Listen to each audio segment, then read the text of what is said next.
I know you all are ready for it. Noon hour kicking in. That means you're into the PM instead of the AM. So hopefully a productive work week.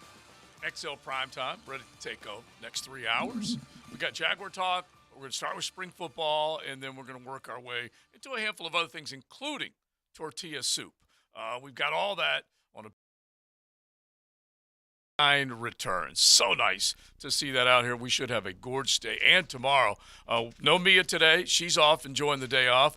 Big Search, we were talking about the weather, and you're bound for the beach, man, because you look at the next, next couple of days of the forecast. It's going to be gorgeous. I got to take full advantage, Yes, We got a beautiful day like today. It's supposed to be forecast this weekend. It's supposed to be really nice. That's perfect beach weather. Yeah, now, only problem I have with the beach is that the traffic. It's a little nuts. Yeah, but usually it's worthwhile when you go out. Like once you post up somewhere, then you can just maybe walk around a little bit, maybe down at the corner. Maybe you pick Neptune Beach, you pick Atlantic Beach, you pick wherever you go, Jacksonville Beach, you're going to have fun. Yeah, you can't go wrong. That's for sure. Have you ever thought about maybe taking a bike down there and just kind of, Riding a bike down there from my house? No. That's like taking a bike. Taking a bike down there. Yeah.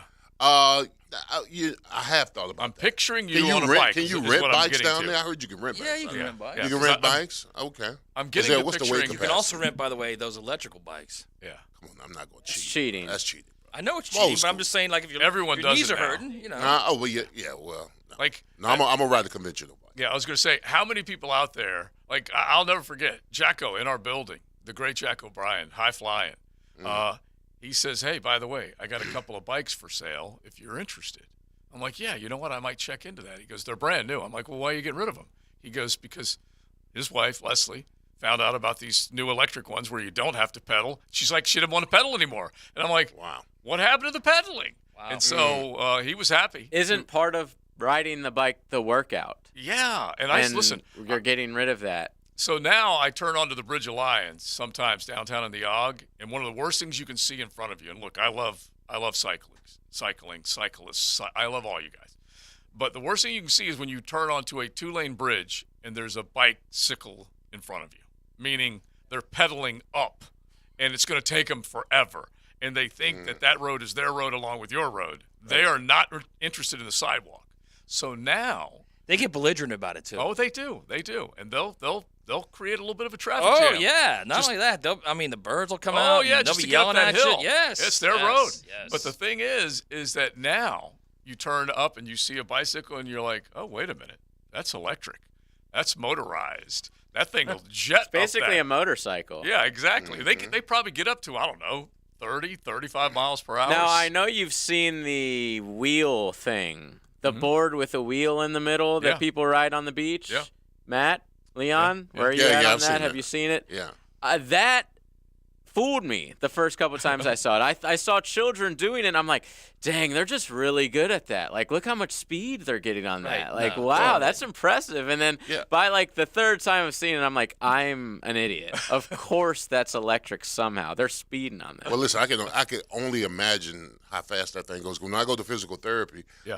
there's a ball with the Yes. thing right that I got to balance myself on. It's not Like happening. an endo board. It's not happening. I would love to see Leon ride one of these It's not one-wheel happening, bro. things. Listen, if that's any indication of Big boys going down. oh yeah, Big fellas going down. going down, bro. Oh, Going down. yeah. I just want to know, like, if you do go down there and you take on, any of the bike, anything like that, I need to know about it because I do want to see the big fella on the bike. Yes, down. please. All right, so let's use Picture this. or it didn't happen. Yeah, exactly. We'll get into that too. All right, so let's use the old school bicycle pedaling and the new wave, we can go fast without pedaling, as a backdrop to the Florida Gator offense. Okay? Last night, there was a orange and blue spring game. Okay? Frangie Show broadcast live before it. We heard from Chris Doring. We heard from Scott Strickland, Todd Golden. It was nice to hear the conversation that he had from the basketball side. But I think a lot of Gator fans showed up going, okay, hey, Billy, what's it going to look like? Well, that still looked like an offense that was pedaling, and it might have been in some beach sand and not going fast. Defense was the word of the night, Maddie, and I think it was because they couldn't talk about the offense. I mean, was it? Because honestly, what were they going against on that offense? Well, I guess I buy the idea. All right, here's what happens. one side usually overwhelms the other side. Generally speaking, they say it's defense over offense in the spring. Yeah. You can say whether we're full of it or not. Yeah, but there. you can get a sense of false bravado Yeah. if you're just whooping the guy in front of you. He's no good. Yeah.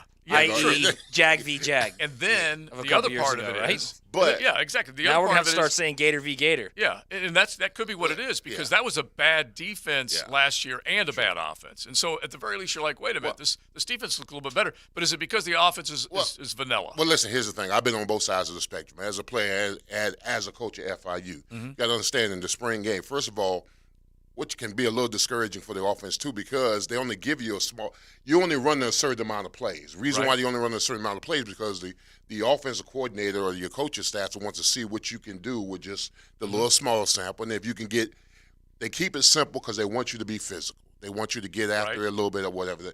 So when you don't show up or show and tell when you're in a scrimmage, it's a little concerning to the coaching staff because they only gave you a little bit to work with and you couldn't execute that at a high level. But in saying that, the defense usually, and I'm being a little biased here sometimes, the defense, especially the coordinators, they put in extra stuff because they want to look good. They want to look good. And what I saw yesterday, I saw a defense that just got after it and overwhelmed that. I watched a little bit of it, and what I saw is that the defense that was bad, like you said last year, overwhelmed the offense that just couldn't get going. And I was just saying to myself, I've been a coach and a player, and they're keeping it simple. Then you should be able to execute a lot better because you don't have the full table. The full plate of food to eat. So that was a little concerning. And the offensive line gave up 9 sacks. So I want to say, I There's want that. to start out saying the offensive line did not look good. They Okay? did not. They Just did didn't look good. I think they might have found a receiver in Mizell. I think Mizell's going to be a good player, the freshman. The defensive freshman, Kelby Collins, is going to be a good player. TJ Searcy, he's got to be a cousin of yours somehow. He might be. Good in that last name, though, by the way. He's going to be a good player. If he's good, then yes. If he's If not, he's a he's not Cersei, really. I can't believe he went to Florida, but I have to check in the records. I think Jakeem Jackson's going to be a good corner. They've got some good young players. Yeah, okay? they do. There's no doubt about that. However, you cannot avoid what was going on at the most important position on the field. Look, I wrote about this today at Saturday Down South. Okay, you can go read it. Think about this. Okay, last year alone, 63 FBS quarterbacks had at least 2,600 passing yards. 63. It's not that difficult to develop a quarterback. Is my point. Okay. At least 2,800. So 63 had at least 2,600 yards passing. All right. 2,600, okay. 47 quarterbacks threw at least 20 touchdown passes. And a whopping 75 completed at least 60% of their passes. It's a big number. Anthony Richardson did none of those. None. None. No check, no check, no check. Guess who else did none of those last year? Mhm. Graham Mertz. Oh, believe me. I So, saw this guy spin my it whole last thing is night. this. We saw him last night. You saw Jack Miller last night. The protection was spotty, no doubt about it. But there's no rhythm in that offense. There's no fluidity to that offense. I think they might be able to run the ball at some point if the line kind of gets a little better and and the kid Cameron Wake comes back and he's healthy and he solidifies one of those guard spots because he's a big dude. If they can get Maskua back, I don't know how quickly they can get him back. They're talking about maybe September or October. But, man, they're going to have problems. The team I saw last night might not win 5 games, bro. That's a tough schedule to have. Yeah, it's not an easy schedule. 2 of their non-conference games are Well, at Billy- Utah and Florida State. Yeah. Well, that's not what Billy said. Billy said that they're definitely better this year than they were last year. That's a They- low that's- hurdle to get over. They are not better this year than they were last year. And even They might with, eventually, at the end of the year, Yeah. be better defensively, Okay. but offensively, oh, man. And by the way, they regressed on both sides of the football last year, if we're being real. Plus, Graham Mertz isn't going to pull and run it like Right. Anthony Richardson did. Right. He's not doing any of that. No. And Jack Miller, a little bit of that last night, but not a ton of it. And it was only because the pressure broke down. All right, so if you are a Gator fan, you watched it last night, hit the text line designed by Lifetime Enclosures, 641-1010. We'd love to hear what you think. As an example, Matt in Baker County, I'd rather eat live fire ants than watch the Gators offense again. Oh, my God. It's just brutal. That is where they're at. And so just let us know if you are a Gator fan. And if you want to troll them, that's fine. You can do that on the text line as well. But you got Miami tonight. You got Florida State tomorrow. Yep. So we're going to get into a handful of those as well. Talk a little college ball, and then we're going to work in some Jaguar news and draft talk and all that stuff as we go along today. It is a big hair, heavy metal Friday. JJ, do you have a little sample of that? You might be able to throw at him right now. Okay. Real quick on the Gators spring game first. Did you notice that the orange team was wearing white? Yeah, it's a little confusing. Yeah, it was. Yeah, orange is the new white. Can we get that figured out? Yeah. So let me say Orange this, is the okay? new black. Something like that. I'm not even sure what it is. Let me say this as we have the heavy metal in the background there.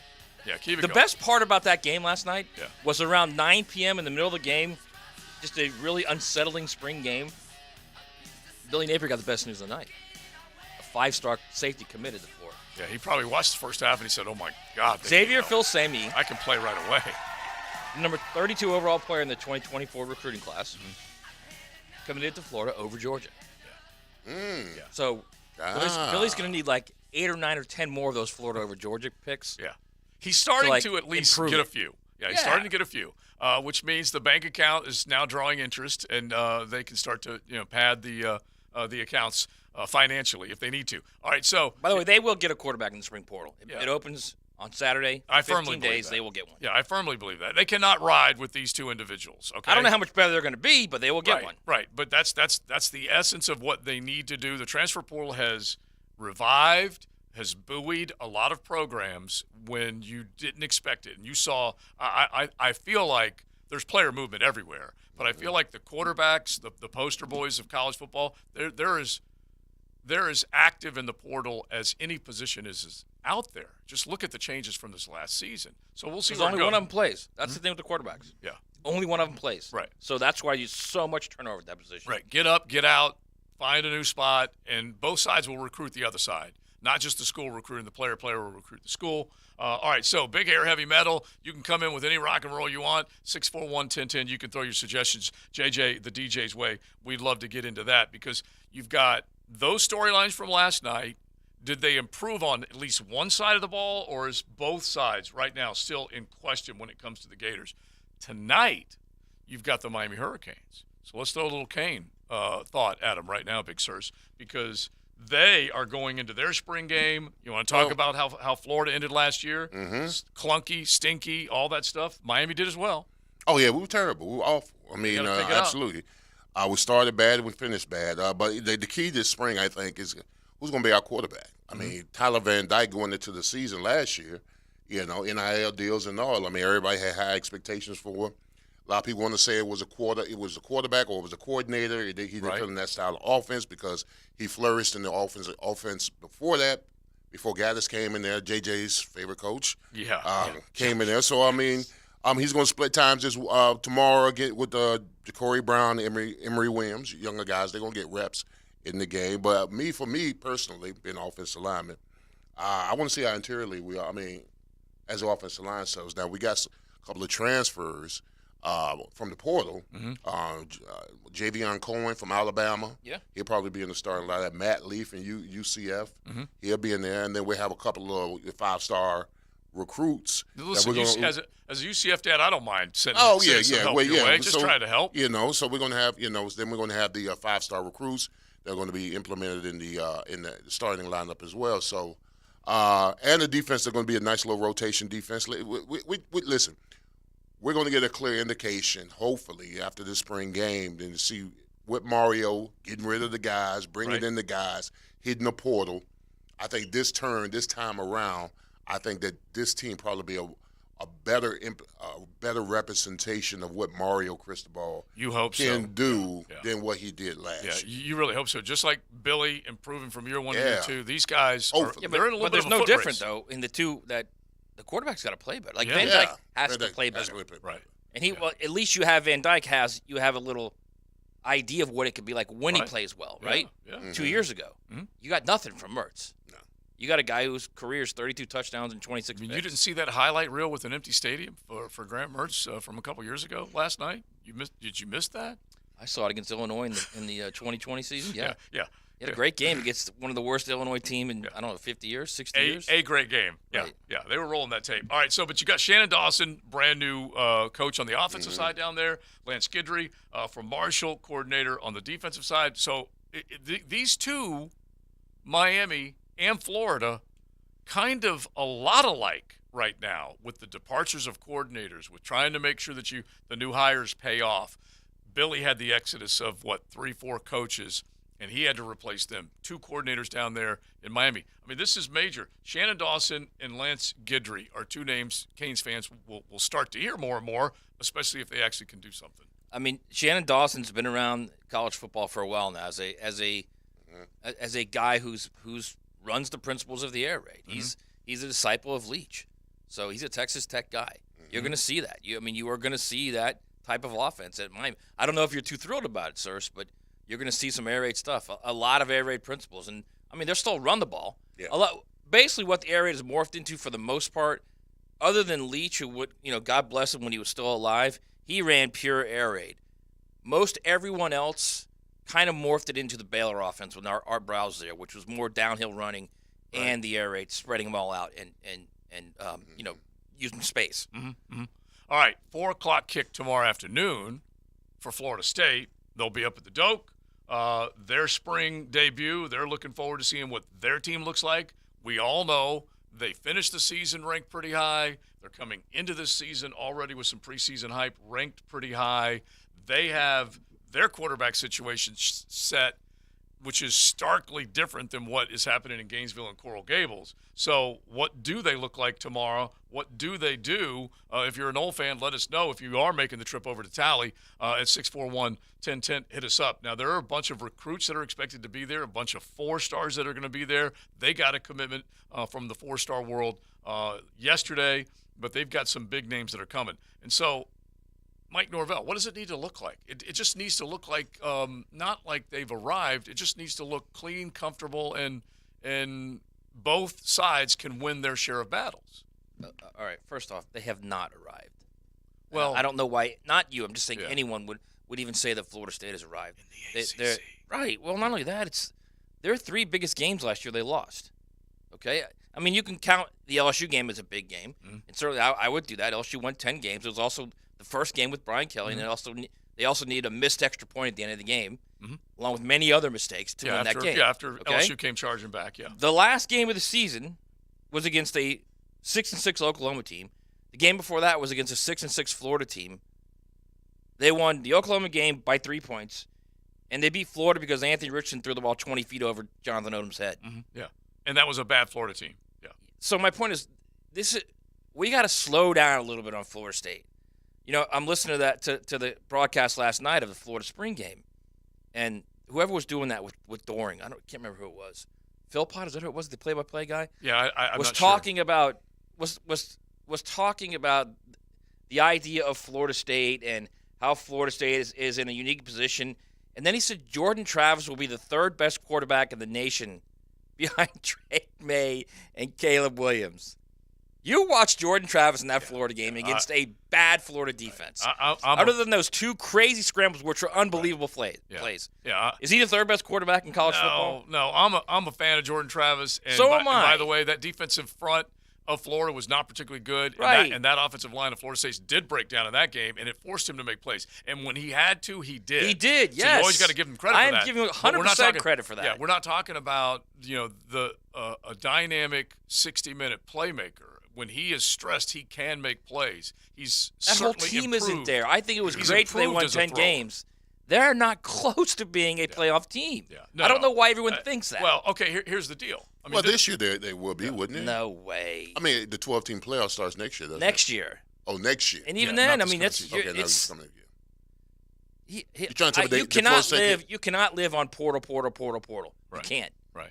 And You that's can't. why at some point you're going to pay the piper. Yeah, and that's why you look at the list, and there's a bunch of 4-stars that are coming in for visits. Now, he has done better. I think most Seminole fans would say that, just in terms of mixing the two, okay? I'm going to find proven guy. He's definitely proven that. Just look at the guys he got last year, really over the last couple of years. 2 premier defensive front guys in Jermaine Johnson and Jared Verse. He's been able to get running backs crossing the country, coming in Benson and immediately making an impact. And we can go to their receiver that came from Arizona State, and then Florida getting the other one from Arizona. He's been able to get. He's got good players. There's no doubt about it. He's gotten good players in the portal. Yeah. And here's another. I want to be very clear here. I'm not just ripping Mike Norvell. Billy Neighbors in the same boat. Oh yeah, So is Mario. But the I guess, difference is Mario and Billy are recruiting a little bit better than Mike Norvell right now. That's the only difference. But They're all in the same boat. Yeah, but the other thing is Norvell has had a 2-year head start and has established something. When I say arrived, that's what I mean. Last year, yeah. that's what I am. Yeah. That's what I mean. They are at the very least back in the conversation. Seminole fans are excited about what they're seeing now. It's like I always use the line: you're excited about something instead of having to explain something because you're bad. Now they are competitive. The ACC is still as gettable as it gets. I mean, they lost to NC State last year when Devin Leary didn't play half of the game. He got hurt in that game. Yeah. He didn't play. Yeah, and that's they when they still started. They still lost that game. Right, that's when they started strong and then went up there with high expectations, weren't able to come away with it. I see that. They lost to a very gettable Clemson team. They lost to Wake Forest again. Like, this is like you are not there. You have not arrived. And I'm not saying you. I'm saying in general. Yeah. If you lose to Wake Forest and you lose to NC State and you win 10 games because the ACC is not that good. Yeah. And Florida's not that good. And LSU missed an extra point along with 15 other bad mistakes they made. Fumbling a kickoff return and a punt return inside their own 20. Like, I know a lot. Believe me, when I used to live in Orlando, our whole street was FSU fans, and I talk to these guys all the time. Mm-hmm. All of them are like, they're all nervous because everybody's saying Florida State in the playoff, and they're all like, this is not going to happen. This is going to be a bad thing this year. Mm-hmm. Because everybody's going to now all of a sudden crater because all the expectations were playoff and they're unrealistic expectations. Right, and that's where you got to find out with not just this game, of course, but with all the lead up to the season. Are they good enough to take that major step forward? So you got spring football games everywhere. If you want to hit the pop-off line, if you're a Noel fan, you're like, what the H is he saying? 207-70-71. You could talk a little trash on the pop-off line if you're feeling good about the Noles. If you're a Gator fan and you're highly concerned, hit the pop-off line, 207-70-71. We're going to get a very good idea of FSU week 1 in Orlando, LSU. Mm-hmm. Yeah. We're going to see what kind of team they are.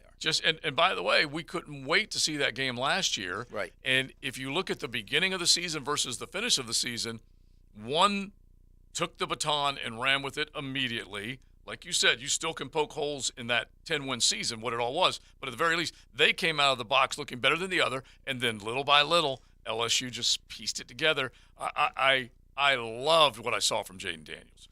Talk about two quarterbacks that were fun to watch. They may not be at the top of the list. Right. Jaden Daniels and Jordan Travis were two fun cats to watch last year. So 207-70-71, if you want to hit the pop-off line, let us know where you're at on those. A bunch of other things in the draft world that we will get to coming up, Jaguar talk, and then also heading into the weekend, you got a bunch of storylines with a number of other schools that will hit. Georgia plays their spring game tomorrow. A&M does. So we'll throw some college football your way. You're probably chomping at the bit just to hear a little bit of college football talk right here on XL Primetime. Buckle up.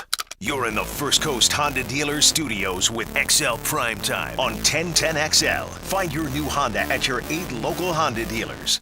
Even more Jaguars.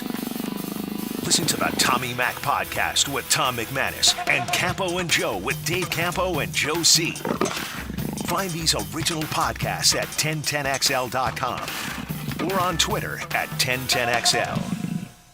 Let's fire up the flavor and ignite those appetites. Let's slow down and smell the barbecue. Because all your favorites are smoked for hours and ready for eating when you are. From our famous ribs to slow smoked pork. Enjoy some perfection by the plateful, safely in our dining room or in the comfort of your home. With curbside pickup, drive-through, and delivery. Sonny's Barbecue, local pitmasters since '68. Jacksonville is a great place to live. And if you love where you live, you should invest in it. That's why more and more people bank with One-to-One Financial, Jacksonville's hometown credit union. We invest every penny back into North Florida, backing the very best small businesses, nonprofits, and of course the family home. Why put your money with some big out-of-state bank when you can invest in where you love to live? One-to-One Financial, we're your hometown credit union. Sign up today at one-to-one-fcu.org. Federally insured by NCUA. Hey, Matt Hayes here. From cold showers to water treatment solutions, Fenwick's highly trained expert plumbers are there when you need them with 24-hour emergency plumbing solutions. Leaky pipe? Fix it today. No hot water? Fenwick has same-day water heater installs with hot water today guaranteed. That's right, guaranteed. Trust Fenwick for all your home's plumbing needs, including water softeners, garbage disposals, leaky faucets, plumbing installs, and much more. Book in seconds at FenwickEasyBook.com. That's Fenwick, the letters EZBook.com.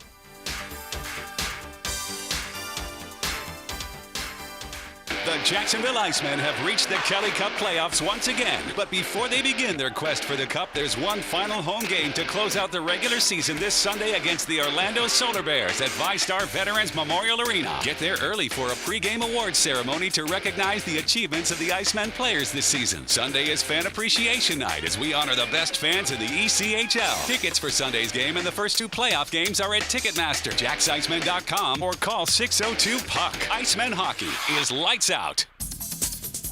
It's time to get on the tee with me, Joe C. The XL Primetime Spring League is back, and you need to be part of it. Southampton invites you to join us every Wednesday now through early May for our 9 after 5. As soon as you knock off work, you can head to Southampton for a great game every week. Chef Gary cooking up something good for afterwards and prizes. Call 287-PLAY and get in the game every Wednesday. It's our 9 after 5 at Southampton. Call 287-PLAY now.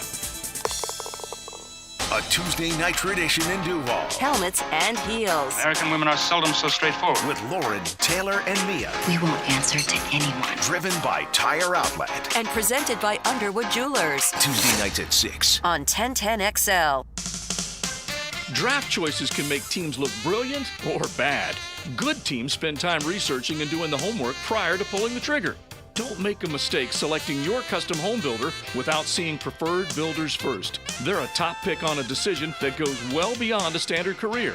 Honest, dependable, and they have great stats. Make Preferred Builders your first-round pick in the custom home building draft this year.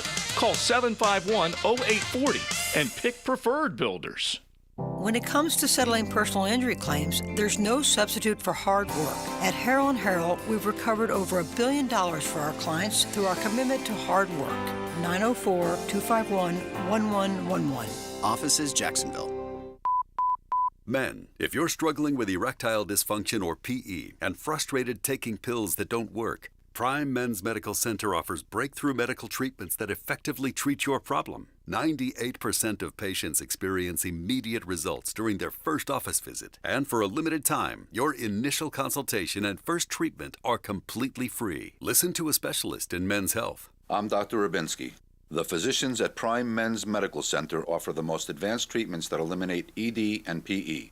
Now men are lasting 30, 60, 90 minutes or longer, regardless of age or medical history. Guys, to eliminate your frustration in the bedroom, call Prime Men's Medical Center now to take advantage of this exclusive limited-time offer. Your initial consultation and first treatment are totally free, and you'll see instant results right in the office. Call now, 904-664-8217. 904-664-8217. That's 904-664-8217. Round up your friends and coworkers for the start of the Topgolf Spring Leagues.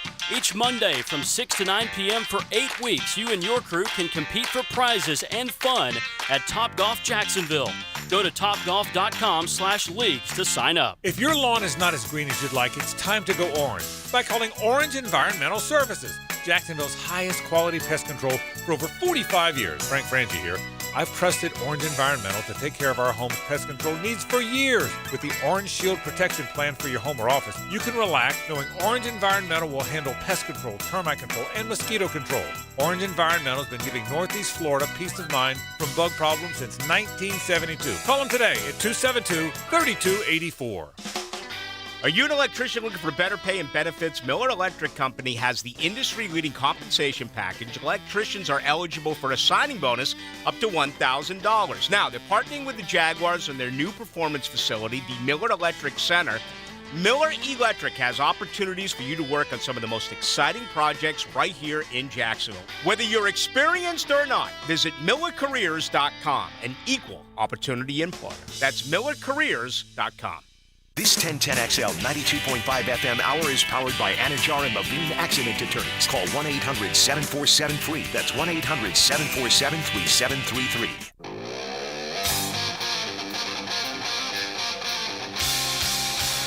It's a big hair, heavy metal Friday on XL Primetime.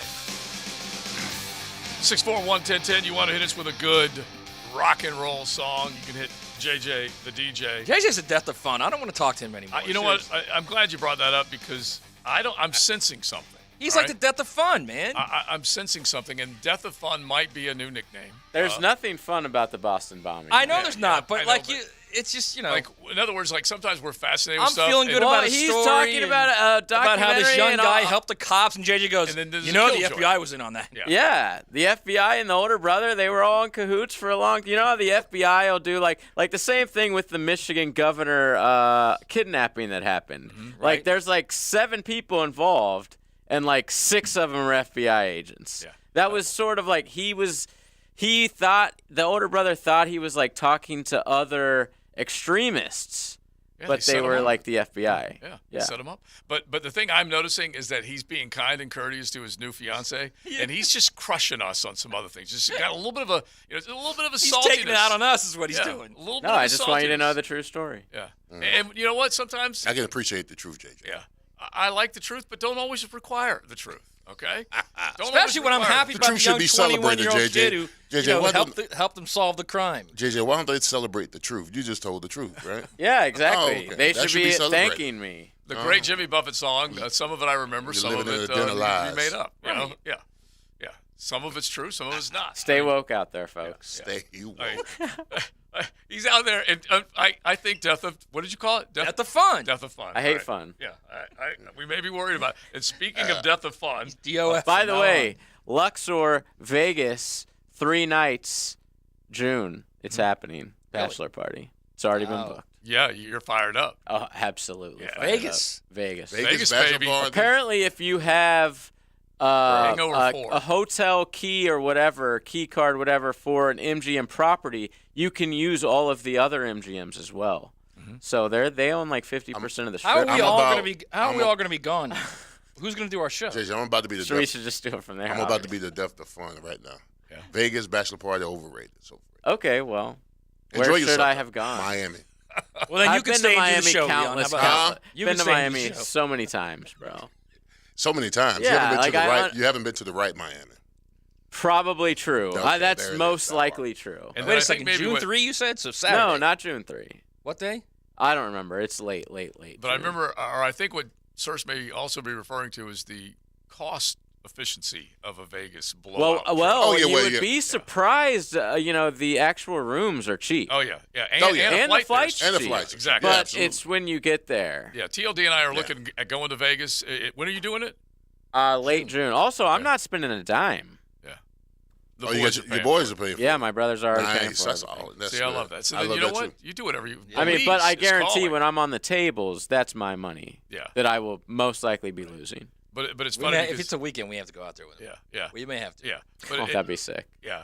It'd be a blast. Now, listen, the one who's saying he'll go We'll is always never in go. question. Yeah. Okay? Nah, I will. He's always in Out of question. the 3 of you That's guys, not he true. is the Yeah. least likely to go. Say that. Because Leon would be down for all day. sure, All day. and Joe always down for a party, but he would have to get the wife's approval. I'm Yeah, sure. TLD would, TLD might want to come along with Right? us and just, That'd be just have a sick. big time. Yeah. But Matt is flaky. That's all.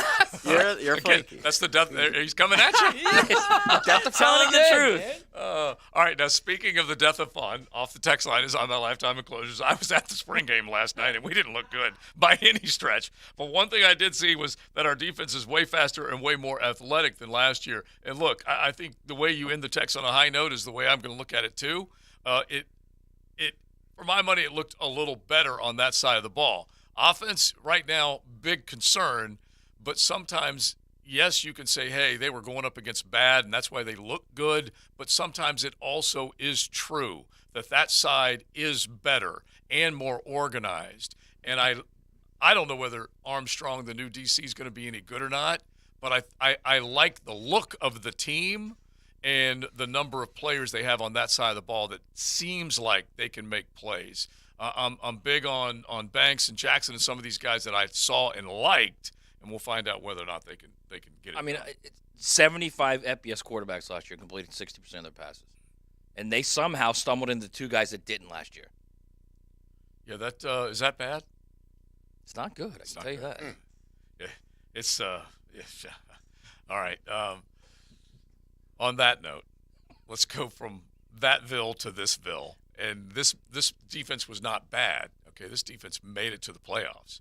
So let's do a little Jag talk, mix it in with a couple of choices that are on the draft boards this morning by a few pundits, and get into the idea of what may or may not happen. Now, D-Rock, as you hear him regularly as a guest on Jaguars Today, he put together a piece just as far as what he thinks should happen with that 24th pick overall. And one of the things he points out is the corner position, and this kind of speaks to the numbers that Matt was just throwing out there as far as what happened in college. Well, how about this in the NFL world? The Jaguars are going to face 14 receivers, Leon, 14 receivers in 2023 that had at least 800 yards receiving last year, including 8 who went over the 1,000-yard mark. That's Stephon Diggs, Jamar Chase, Mike Evans, Brandon Ayuk, those guys, okay? Right now, they've got Darius Williams, they've got Tyson Campbell, but what else do they have? And we're talking defend the tight end, defend that slot position, and so a lot of people are still looking at the idea that they better shore up that second, that corner position. Oh, yeah. Well, for the most part, listen, I think our secondary played well. I mean, we know that secondary goes hand in hand with pass rush, and for the most part during the season, especially early on, we couldn't get any pass rush, so we had to defend longer in the back end because our DBs, instead of the ball being out in 2 or 3 seconds, 4 or 5 seconds, that means you've got to cover more ground because you're not getting home. But later on, the midway point in the season, they started. I think our defense got better. I think Rashad Jenkins was a playmaker for us in the safety. I think Cisco had come into his own. Tyson Campbell had elevated his play.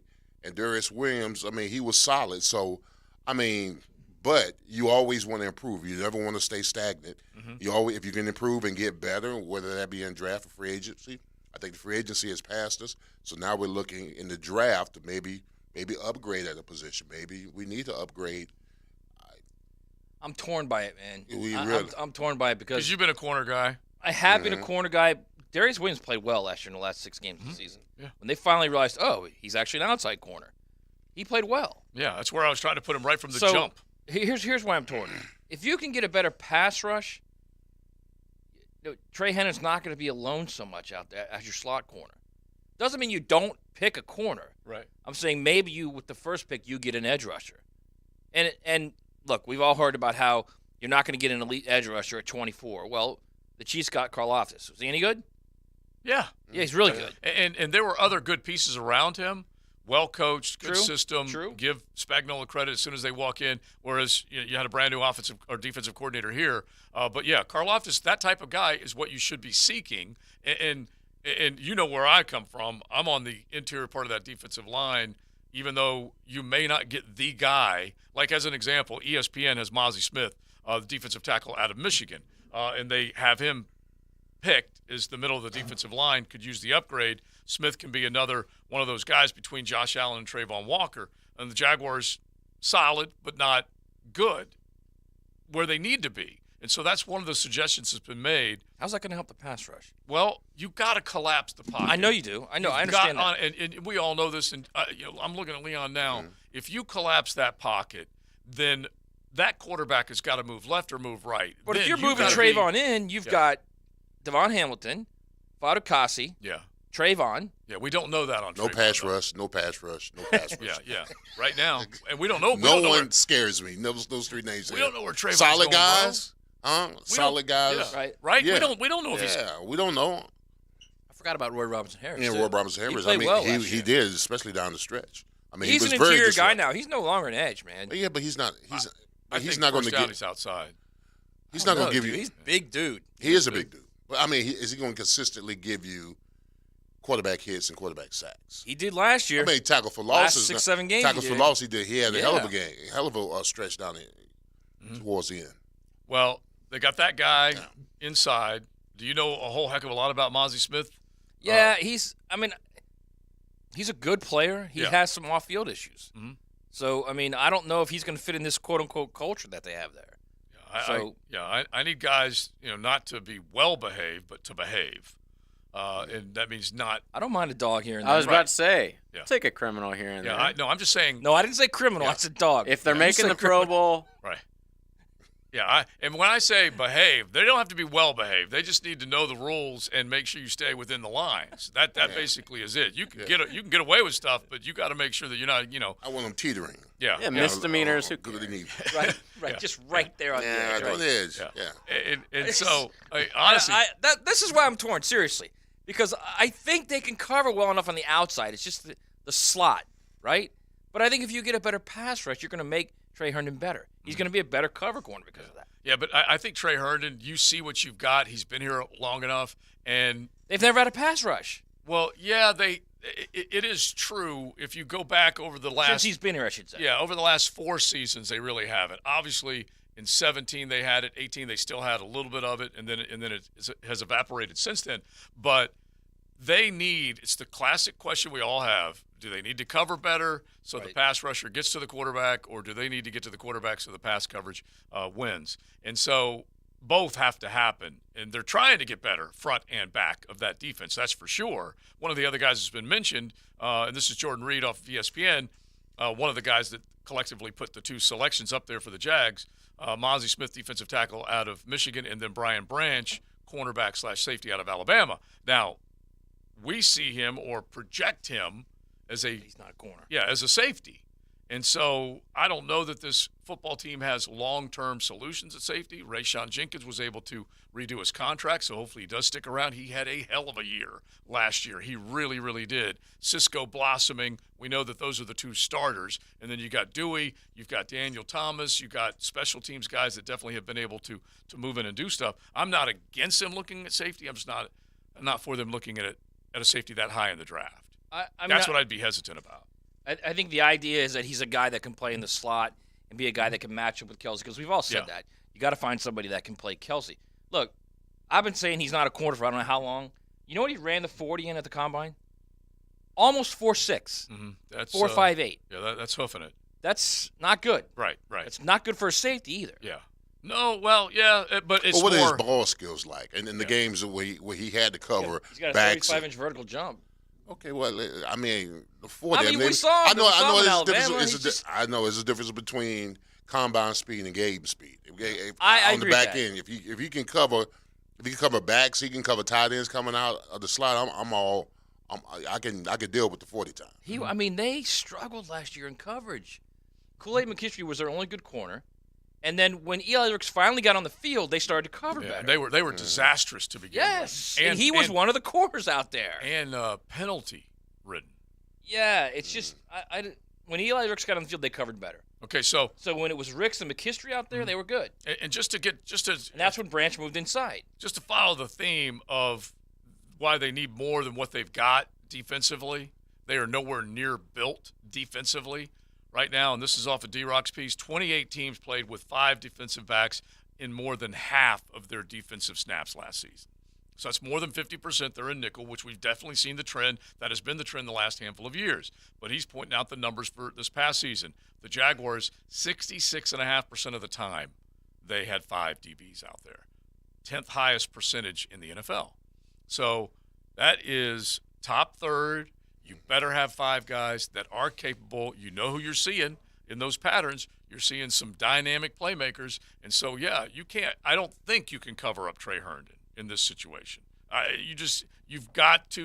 You're either going to add to the secondary speed, physical size to go up against either the bigger receivers or that tight end that they have to deal with, or you better get somebody up front that scares the hell out of the quarterback. The thing is, I think you can get a corner in the second round that could be Maybe. very good. Well, Coach Campos said it, that if he's just kind of reading the tea leaves, there's enough of them that one might slide. But does he slide all the way to 40, 48, 49, whatever? Darius Rush might. Yeah. Kid from South Carolina. Yeah. He can run. 6'2", 200, and he can run. Mm-hmm. Yeah, okay. So, I mean, honestly, that's what you need to be looking for, is to see whether those guys can do it or not. All right, you got a thought on that? You can hit the text line designed by Lifetime Enclosures at 641-1010, which, by the way, on the text line, in the college football world, I knew when Matt started going after FSU hard. I'm not going after. I'm just saying we got some pop-offs, I'm bro. just saying we have to just, Some at some great point, ones. we have to just, see it for what it was. Okay, so That's what it was. I love the listener that wants us to put money down. I love this guy. Hey, Matt, put something on it. Talking a lot of smack. FSU, come on. Yeah, what are you, a coward? He says everyone came back, got an elite corner, tight end, solid lineman in the portal. The roster's improved from last year. The players will improve. Coaches will improve. Come on, bro. You watched them play Florida. Why would you even say this? Can't wait for you to eat that crow pie. Can't put any seasoning on it. Have to eat it raw. That's Mike and Nadina, right? That's Mike and Nadina. I love him. Mike, you saw them play against Florida. Why would you even say this stuff? Yeah, because he's a believer. We have a pop-off that I want to play right now because it's a little longer. Okay. He left you an entire poem. It's about 30 seconds. Do you have the pop-off liner so they can hear the number? Just so they can remember 207-7071. Yeah, there you go. Yeah. Here we go. All right. Whichever haze you are, Slim Shady, comical at best, I would have to say you are. Really, pure enjoyment to my heart. Watching you. This is a poem? Scrape and scrap, bip and bop, and just your skin crawl. The fact that your team can't play football. The Gators suck. We all know that. Best of luck. Florida State will roll you, just like we did last year. Rivalry games, the record's out. I've heard you say, but now all you want to do is pout. Come on, dude. You didn't even play in college. Get some clout.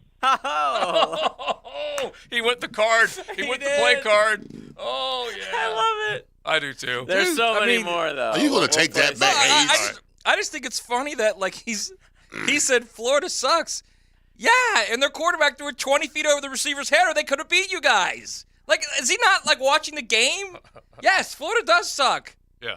Guess what? You barely beat them. Yeah. If you get closer to suck, then you're not where you want to be. That's for Bro, sure. you lost to Wake Forest. Look, I am in the camp. And NC State with their backup quarterback. Yeah, I am That's in the all camp. I'm saying. Let's slow down a little bit. Yeah. Pump your brakes is what you're saying. Yes, it's not like this is not a playoff team. Slow down. Yeah, and honestly, I don't know how many of them are projecting playoffs. Okay, let's also slow down on that. They're projecting playoffs. Yeah, I mean, any football team's fan base. This is where I have to go right at Matt. Any football team fan base right now, if they feel good about themselves, they need to be loud. That's just the way it is. It's April. Loud and dumb. Okay? Yes. Yeah, exactly. You might as well. You'll figure it out whether you got it or not in October. You know something the best like part that. is I have the last word. That's true. But the ACC, for what we are seeing right now, it is as gettable as it's been in a while, because of what Clemson is going through, because of what Miami still needs to get to, and you can name North Carolina, unbelievable quarterback, and really kind of righted the ship last year and had a good season. They're still going to be much in the conversation in the fall. But NC State, not exactly where they'd like to be. Miami trying to come back up. FSU could be 1-2 in the conversation. They didn't even play Dabo North needed Carolina to change last year. coordinators again. Dabo is not quite sure what's happening with his quarterback. The things that were rolling up there just aren't necessarily rolling the way that they have been. And so you got to look at it like that's still a wide open conference. It still is, very much so. I hate this because I liked the Noles last year. I was the guy who was saying they're going to win 10 games. I don't know. I'm going to steal. I don't think you were. No, I don't know if you do. But like the last month of the season, I was saying they're going to win 10 games. You guys wait. And I was the guy saying they're playing really well. Yeah. But they're not a playoff team, for God's sakes. Jordan Travis is not the third best quarterback in college football. Yeah. Give me a break. Yeah. All right. Now, I might have cups with a number of, like Diamonds, Do Baby, Dr. Oz, all these FSU fans, the witch doctor that I bump into from time to time. But I haven't heard too many of them boast playoff ready. I just think I've heard some of that. Yeah. Look, here you go. Here you go on the text line. Mm-hmm. The 318, 92 Noel grad. I agree with Matt. Of course. Just like pump you the found brakes the a one little guy. bit. Right. I found the one guy in Jacksonville. The one Just pump the brakes a little bit. That's all I'm saying, man. Yeah. You guys watched Jordan Travis throw the ball against Florida. Come on. Yeah. Oh yeah. And then I guess winning 7 is rolling now. LOL. All right. I mean, that's good stuff. That's good okay, stuff. but how many quarterbacks, honestly, nobody hates Florida State like I do, but like, how many quarterbacks would you put ahead of Jordan Travis? I wouldn't put many. Mm-hmm. Are you serious? Yeah, dead serious. Yeah. In college this year, Yeah. absolutely. And it's because he's now fully in control Michael of that Penix, offense. Austin Reed, Caleb Williams. Look, by the way, Drake Penix, May, Sam Hartman, Penix was Will Rogers. awful the year before. I would rather have Jordan than Yeah. Penix. Yeah, awful. Have the year you before. watched Michael Penix play? Yeah. Did you hear what I said? He No, I'm was talking to JJ. awful the year Hey, before. the Washington guy, right? Yeah. WS. and left Indiana to go out to the Great Northwest. I can't believe I'm saying this. Yeah. I'd rather have Bo Nix than Jordan Travis. You're a damn liar. I'm not. man. Did you watch him play last year? He also had threw the ball well. He had a rebirth. All right, now there's some discrepancies on whether that poem rhymed or not. It really caught on at the end there. It did. Didn't start out. I wasn't I gotta sure give it him was credit. a poem It was pretty at good. first. I give him It credit. was good. And then the other one said, hey, he wrote you a poem, bro. That's like the most romantic way to insult somebody. So we've got it all. Someone said rhyming doesn't make it a poem. Should I be nervous about that? All right, real quick, because we got our good, bad, He's about ugly. ready to drive the studio. You know he is. Yeah. We got good, bad, ugly coming up, which we have our Duval Dirty Dozen, and we're counting down from the number 12 spot down to number 1. It'll take us right up to draft week, right before the our annual media mock draft Wednesday of draft week. So we are down to number 8. So we will do good, bad, and ugly coming up. But I got it. Do you have this soundbite, JJ? So just to set it up, J.R. Smith is one of the more colorful characters that we have seen in the NBA over the years. I don't think too many people would disagree with that, right? I mean, he was memorable, at times good, at times really not so good, and just trippy. And so not too many people forget the score of a Game 1 NBA Finals when they get the rebound. Yeah, and he did not know the situation that he was in. If he's on the floor and has the basketball in his hands, he should know the situation. Well, anyway, J.J. Redick pried out of him. He was a guest on his podcast, and this is 5 years later, and the way it's headlined, we finally have clarity on J.R. Smith's infamous soup toss, which has since inspired years of NBA Twitter content. Now, remember, this is a coach in the team and the player on the team that had this run-in, and it involved soup. Now, we just saw the Timberwolves with a couple of guys, one in Rudy Gobert, taking a swing at his teammate. So this is not the first time anything like this has happened or the last time. But J.R. Smith was suspended a game for throwing the soup at assistant Cavs coach Damon Jones. And so J.J. Redick, I think our J.J. trimmed it up just a little bit. Did you get the bleep in that one part? Yes, it's okay. clean. All right, go ahead and hit it. Damon Jones, he's my guy. I love D. Jones. Everybody knows it. But he has a knack of playing too much. And for me, like, don't get me wrong, I like to play a little joke here and there, key, but, like, he's consistent with it. And for me, like, if I'm telling you I'm not in the mood right now, like, bro, like, I had some stuff going on at home, how I wasn't playing well, I'm like, dude, not right now. And sure enough, I'm in the lunchroom, get my soup, and he comes in, and mind you, the soup is hot. It literally, I'm like the first person in there. He's like, and try to like make me spill it. So I'm sitting, I'm not gonna lie, it took me a second too, because I actually thought about it. So it was like, it wasn't like a rageful throw. It was like, okay, you're playing with me. I know you're playing with me. I'm gonna show you. And I literally thought about it, and I threw it on him. He's over there screaming because it's just hot. I'm like, see, you want to stop playing now with me, right? You want to stop playing? Sure enough, the next day he comes up, apologizes, hey, man, you know, you're right. I do play too much, and da-da-da-da. I'm like, bro, I don't mind you playing. But when I tell you stop playing with me, I'm not in the mood, just stop playing with me. Corn, tomato, tortilla, soup. There's a lot of bad in that. Yeah. That's and it was tomato-based chicken tortilla soup with corn. It's gonna stain, yeah. That's hot. Yeah, it is hot. What would you Throw do, some Leon? hot soup on somebody, man. That's fighting. Yeah. Bro. What would you do if I'm someone sorry, tossed some soup on you? Bro, we got to fight, bro. Come on now. Hot soup first in line. Well, Come see on what now. we didn't Reshove a see little because there was obviously we couldn't see it, but the player Damon Jones tried to like get him to drop the soup or get him to drop it on himself. We couldn't see that he was motioning to do that, but yeah, probably wouldn't throw soup at a guy for that. But yeah, Anything He that did you could think of start between coach and player like that, Leon? Oh, yeah, here in Jacksonville. Yeah, Yeah? It was in the special teams meeting.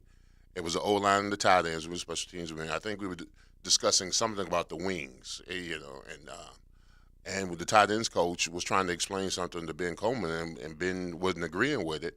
And all of a sudden, the tight ends coach gets up, runs over towards Ben, and he starts choking him. And I'm like, choking? Now can we get a height, weight for each okay, man? Ben Coleman's 6'6", 340, and the Full coach of ice cream too. Yeah, and the coach was 5'7", about 200 pounds. Big guy or? Oh no, it wasn't big guy. He was old. He was old. A gnat is what he was. He was old. Coleman. And, so and he put his hands around Coleman's He was neck. literally, and Ben was laughing the whole time he was doing it. And that was the scary part. The scary part is that he was laughing. Did he just because he was laughing like, you know what you do, you know what I could do to you, old man. That's what the way he laughing at him. I'm picturing now. So was the tight end coach like, was he pissed? Yeah, he was pissed. So he was trying to choke him. Yes, that's just you don't understand. Trying to spree. He had a hard time getting his hands around that big old thick neck that he had, and he was just and I was like, wow. I'm picturing Jeff Van Gundy being dragged across the basketball floor when he was holding on to the leg. Remember with the big ball? Oh yeah. It was kind of like that. Yeah. What were you guys doing during this? First of all, I was shocked. I was shocked that he got up, came around the corner, came to his seat, and he started choking him while Ben was rising up out of his seat. It was just classic. Crazy. Oh my! Well, he's only 5'7". He would have had to reach to get that. I know, but right? he reached while he was sitting, and then he was choking him while he was sitting, and then Ben stood up. And then he realized the opposition. Like, I should have thought about this harder. I should have thought about this before I ran my ass Leon over had here. a great point earlier. Like, did his hands come off the neck too? Yes. There's nothing scarier than when the guy you're choking is laughing in your face. Yeah, that's pretty scary. Like your first move did not work. Yeah. And it's not going to go well from here. All right, into the 1 o'clock Jack hour. Nicholson movie is what that sounds like. Into the 1 o'clock hour. By the way, we got our good, bad, ugly coming up, so stick around, you Jaguar fans. You're going to want to hear them. And we're down to number 8, and so you can offer your suggestions as well. It's XL Primetime. Joe C., Big Surf, Maddie, with Mia out today. Cruising with XL Primetime in the First Coast Honda Dealer Studios on 1010XL. Anytime Fitness Sawgrass is the preferred gym of yours truly, Mia O'Brien. Strengthen everything from calves to confidence. If you were to look up professional football's all-time bonehead plays, you might read about Dan Hicken and Jeff Prosser. Sometimes a man has to be big enough to see how small he is. Mornings on 1010XL. He's a genius. Hey Jacksonville, this is Crystal, COO with Remedy Staffing. As employers, labor trends continue to keep us guessing. Is the job market strong? And what is worker availability going to look like? Well, February's BLS job report indicated that we have a hot job market and that Jacksonville's unemployment rate is 2.5%, 1% lower than our national average. So if you are interested in workforce solutions and how our team can help you, please call or text me at 904-329-9802. Are you buying a home with a septic system? Don't do it without getting the septic system inspected first. Call Duck Duck Rooter, Northeast Florida's only master septic contractor. Our team will conduct an in-depth inspection that includes a full report with pictures. DuckDuckRooter.com. Bob Arablo here, president of your Jacksonville Icemen. Thanks to the doctors and staff at Southeast Orthopedic Specialists, our team is well taken care of. We're proud to be associated with Southeast Orthopedic Specialists. This is Dr. Kevin Murphy. Our team at Southeast Orthopedic Specialists is ready to help you too. We'd like to thank the coaches and schools who trust in our team at Southeast Orthopedic Specialists. Relieve pain and get back to life. SOS. Southeast Orthopedic Specialists. Calling all poker players, brace yourselves for an epic month of poker at Best Bet Orange Park this April. In honor of our 15th anniversary, we're giving away $15,000 in high-end promotions on Saturday, April 15th. And that's not all. Our highly popular $400 no-limit Hold'em Greater Orange Park Open with a guaranteed prize pool of $40,000 is happening on April 22nd. Don't miss your chance to participate in these exciting events. For more information, visit bestbetjacks.com. That's bestbetjacks.com. You can't go inside your home team's locker room, so Jags beat reporter Hayes Carline goes there for you. Work on three, 1, 2, 3. Hayes Carline here. Find my blog at 1010XL.com. Brought to you by Roland Reach Plumbing, where quality and experience count. At Rusty Acres, you don't just get a used Ford, Lincoln, and Mercury auto part. You get someone who can explain how to install it. For a large inventory of used Ford, Lincoln, and Mercury auto parts, called Rusty Acres, 786-1777. Hayes Carline here from my friends at Claude Nolan Cadillac. I was just there for my routine service. They have more new cars now than any time in the past 2 years. An increasing number of vehicles continue to be delivered. No worries on rates. They have fantastic rates streets right now. There's so much more than just pre-owned Cadillacs in stock. Get down to Claude Nolan Cadillac today. Tell them I sent you. New or certified pre-owned. Begin your lasting relationship at Claude Nolan Cadillac off JTB and Southside across from Tinseltown. I'm here with Clayton Bromberg of Underwoods. Clayton, let's talk about diamond cutting. How is a diamond price affected by the way it is cut? Frank, that's probably the most important question asked about diamonds, because the trade-off between a diamond cut for maximum beauty and one that's not is the diamond's carat weight. You see, diamond cutters buy rough diamonds based on quality and weight. So as they cut the rough diamond, everything cut away affects profits. However, there's specific known cutting parameters, and each deviation from these means they have a heavier, less beautiful diamond. Unfortunately, a customer can't detect all those cutting imperfections. They need expert help about a diamond's cut grade. You see, for any round diamond of a particular color, clarity, and carat weight, there are as many as 10 different prices that can vary by as much as 50%.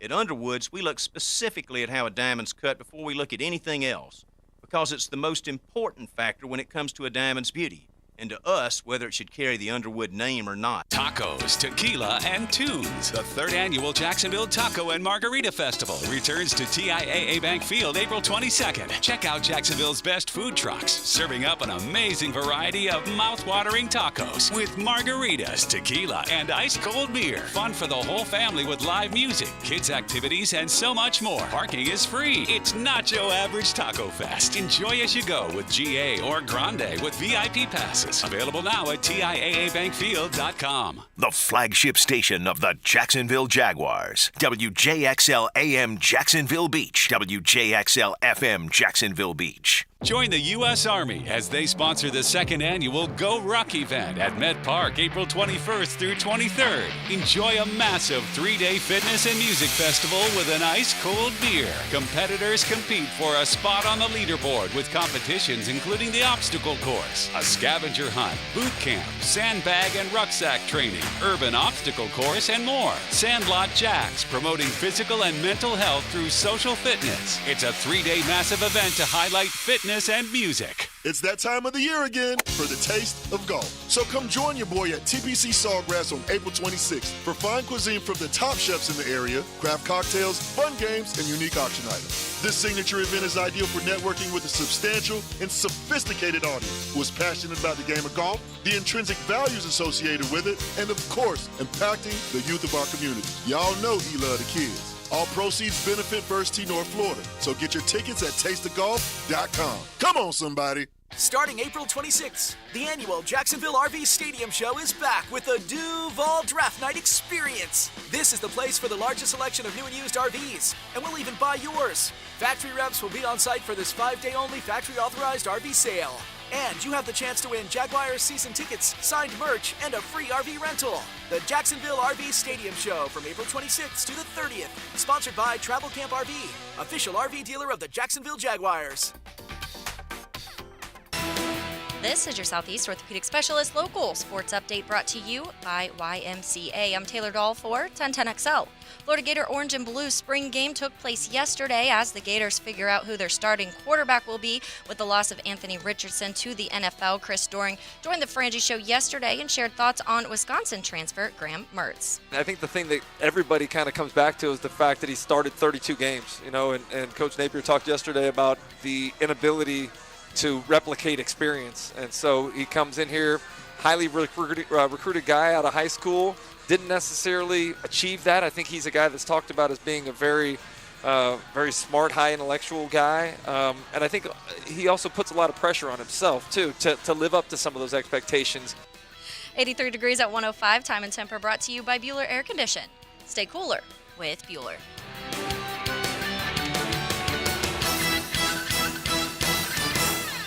This 1010XL 92.5 FM hour is powered by Anajar and Levine Accident Attorneys. Call 1-800-747-FREE. That's 1-800-747-3733. When you just can't take it anymore, or when you absolutely have to have your say, hit the Bud Light Pop-Off line. 207-7071 and let it fly. Hey, not every FSU fan says they've arrived. Every FSU fan is pleased with the progress. Keep making excuses, though. Keep making excuses. for your squad. No problem. Matt Hayes, your Gator bias is showing. Them Knowles are going to be back next year even better. So much experience from last year. We're bringing them all back, baby. Come on, Knowles. It's a Big Hair Heavy Metal Friday on XL Primetime. I mean, listen, I've witnessed this type of thing every time Miami has a decent season. When Miami wins like 9 or 10 games, the next year Miami's back, and I hear it. I hear it from the fans. I hear it from my alumni base. Everybody has Miami win the championship the next year, and I just like, bro, one season does not make a dynasty. Mm-hmm. Well, I mean, like the year that they went 10-3, we were number 2 in the country, right? Yeah, right. All the way into November. Mark Reese was the head coach. Everybody was like, yeah, Miami's back. I said, hey, man, easy. Just enjoy this, because it's been a while since I've been on this pony ride. Enjoy it, and let's see what happens next year. And then, true to form, next year, I was disappointed. And by the way, it's not unlike what's happening in Duval either, right? Yes. Because the feeling is that they're back. Absolutely. And especially with the quarterback. But it's true. You can't help it. Yeah, you can't. Yeah. All right, so let me just say this real quick. On the text line, real quick, I got to get this All right, out go ahead. because Matt is, I mean, listen. He's getting destroyed. He's getting bombarded. It's He said hilarious. if there is a guy in the lobby with a dozen roses, he's looking for Matt. All right, that's one after the point. Just let him know I got my concealed carry, all right? Another one.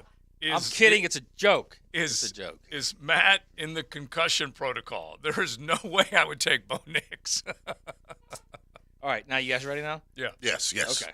All right. I think we can all agree that Florida's defense last year was horrific. Yes. 118 total in the nation last year. Mm-hmm. Terrible. Maybe the worst historically they've ever had. Yeah. If not the 2021 season, right? Yeah. So just the really 21 season bad set defensively. a new mark, and then this one rivaled it. So, Jordan Travis against Florida last year, 13 completions, 30 attempts. Florida, as a pass defense last year, was 90th in the nation. They gave up 60% of their passes completed. He completed 43% of his passes against Florida. 13 of 30. Yeah, and that's with Big Johnny Wilson. What did he do on the ground? Yeah, he ran for like 84, I think. Yeah. All right. Yeah, he took off, made plays when he needed to. 2 tuds. Yeah.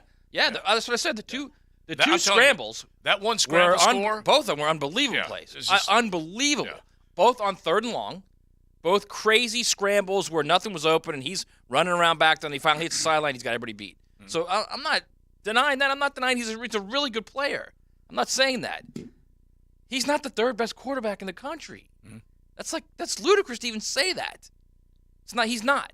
There are many better quarterbacks than him. Right. Many. Yeah, and look, I'm looking forward to seeing what he does, what Bo Nix does, what Michael Penix does, what any of these other guys can do this coming year. The newness under center for Alabama and for Tennessee and all these other schools. Florida, meanwhile, there's not a lot of excitement surrounding the quarterback position. Down to Miami, Tyler Van Dyke, can he be born again as a playmaker? Yeah, that's going to be a huge question mark.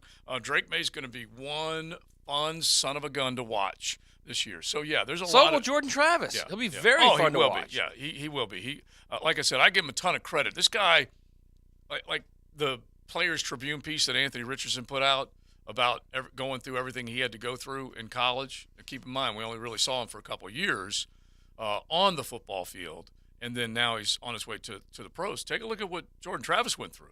Now, he's been around longer, that's for sure, but he's been through quite a bit of flux, change, not a lot around him. A great kid, too. Yeah. A great kid. Like top-notch character kid. Yeah. I'm not saying any of that. I agree with all of that. All I'm saying is their last 2 games of the season, Florida blew a chance to tie them, and they beat Oklahoma with a field goal with under a minute to play. And Oklahoma's second guess. Those are 2 terrible teams last year. Yeah, second guess all season long, that's for sure, with Brett Venables. All right, we got more reaction from that we will get to. If you do want to hit the pop-off line, 207-7071. Put that on your phone. That way you can pop off whenever you want. But right now, I need a little Clint Eastwood in my life.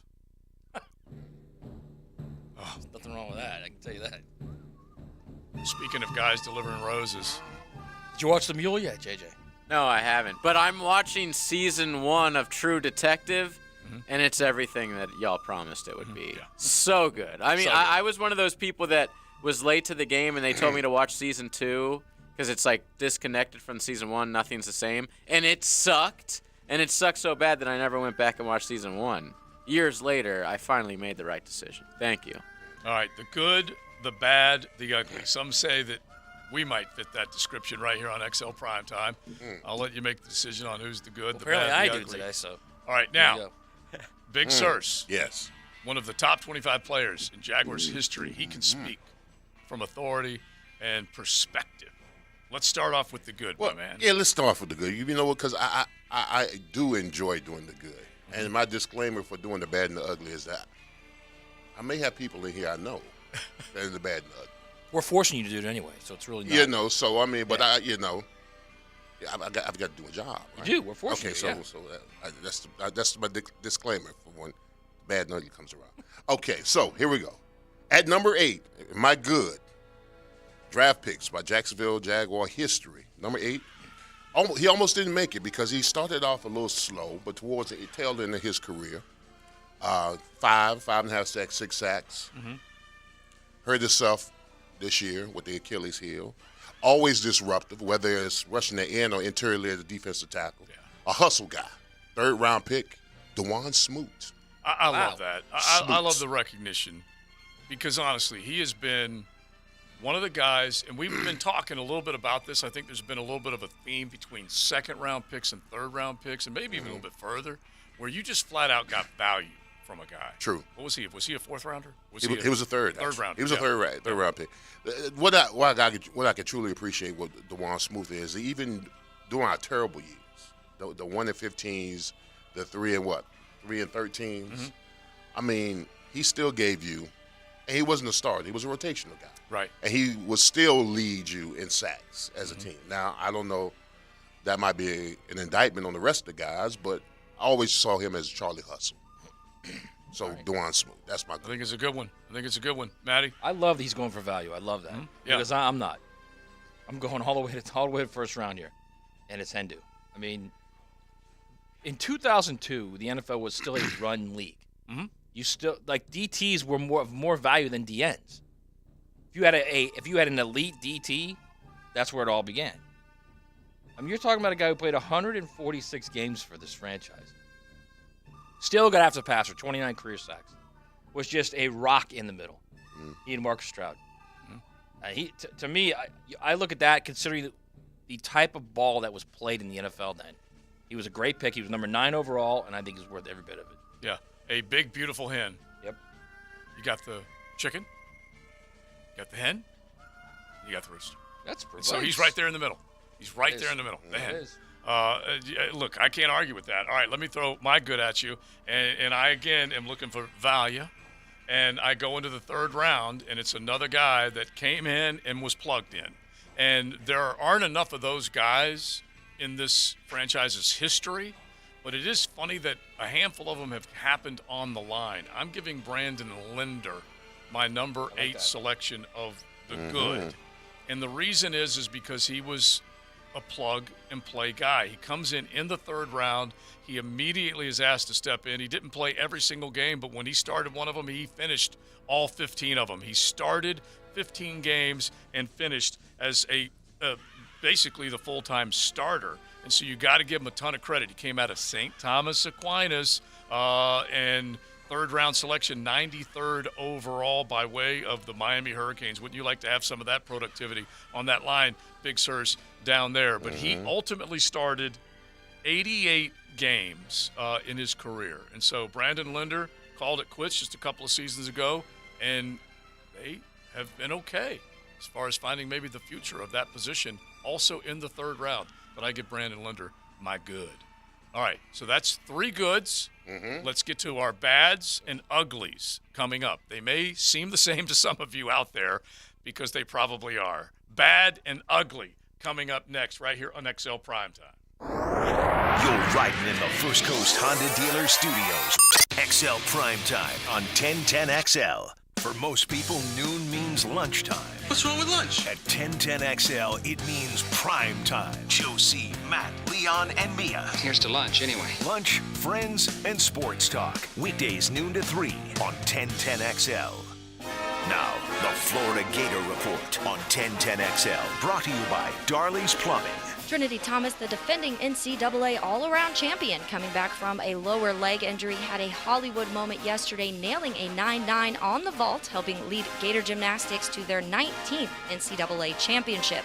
While Gator baseball begins rivalry week against Georgia in a 3-game series at home, Brandon Sproat on the mound tonight for Florida, coming in 5-1 on the season. Hey folks, it's Frank Frangie, and I want to thank Coach Ellen and the team at Darley's for providing all the plumbing work for a brand new walk-off charities building that's being built. Being a San Souci guy, I've known the team at Darley's for years. They're a company I trust for my plumbing needs, and you can too. Thanks for those kind words, Frank. At Darley's Plumbing, we don't just do residential house calls. We're your first draft pick for commercial business plumbing too. Darley's Plumbing, where quality counts. Hey Jacksonville, I'm sure by now you've seen our bright green GFL trucks and containers throughout the greater Jacksonville area. We are an industry leader in solid waste and would love the opportunity to earn your business. We are committed to customer service, reliability, and have unwavering focus on safety. Whether commercial or construction, let us haul your waste away. Call 904-760-5880 to get a quote today. GFL, green for life. Jimerson Burr is a full-service, Florida-based commercial law firm dedicated to helping businesses manage risk, maximize opportunities, and move their company forward. Jimerson Burr attorneys are business-oriented lawyers, equally comfortable as community leaders, private transaction counselors, or courtroom advocates. If you have a legal issue of any kind affecting your business, contact the firm at 389-0050 or jimersonfirm.com. Patriot Roofing Services, specializing in all types of commercial and residential roofing and repairs, gutters, sun tubes, skylights as well. 10-year workmanship warranty, financing available, military and senior citizen discounts, no subcontractors. Mention this ad at the time of the estimate and receive $500 off any new re-roof. Call Mark today, 982-4052, 982-4052, licensed and insured. Whether the Big Cats are on the field or not, I've got your inside scoop on your hometown team. Free agency, potential trades, you know you're going to want to tune in. Mia's Quick Hits continues this offseason on the social channels of 1010XL, driven by Arlington Toyota. Tired of the same old places for happy hour? Downtown's best is at Bellwether. It's Tuesday through Saturday from 4 to 7, with the exception on Friday when happy hour starts at 11 because why not? For all you late-nighters, Bellwether offers nightcap specials on Friday and Saturday from 9 to 11. Want a snack with your cocktail? Bellwether has a unique bar food spread. And guess what? All metered parking is free after 6 and weekends. That's Bellwether Downtown. Rick Ballou for Carlson Dental. You know, I've been telling you this for quite some time because it's true.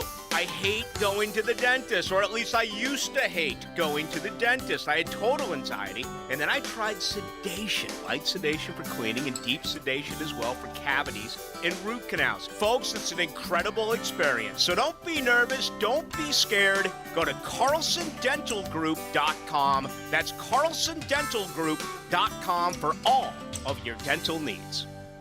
Flickering lights and hot switches can be annoying. They can also signal a major problem or electrical emergency. So leave it to the pros and Mr. Sparky.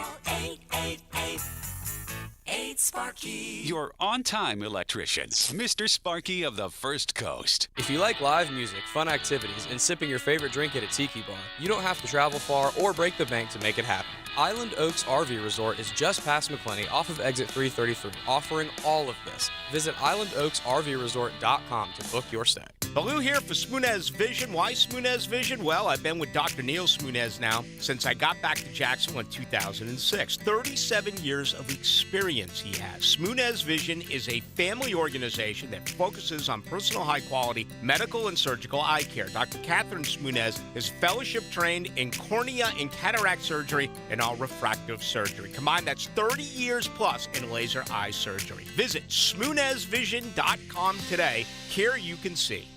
ITB Partners, the official financial firm for the station to beat inflation. Whoa, Dan. People don't want to joke about their money, not during these tough times. You mean they'd rather hear about how ITP Partners takes our money and makes us more money? Now you're talking. They make financial planning simple and easy to understand, even for a couple of slappies like us. Those guys have been serving Hickets for 3 generations. Junie bugged me. I even got my son Juju being smart with his money in his 20s. It's never too early to talk with Chris Bryan, Dan Abel, Brian Wright, Reagan Wright, Jeff Hartman, and Craig Ross. Financial questions, ideas, or thoughts, email chris@itbpartners.com. This 1010XL 92.5 FM hour is powered by Anajar and Levine Accident Attorneys. Call 1-800-747-FREE. That's 1-800-747-3733. The Jacksonville Jaguars select Taven Bryan, defensive tackle, Florida.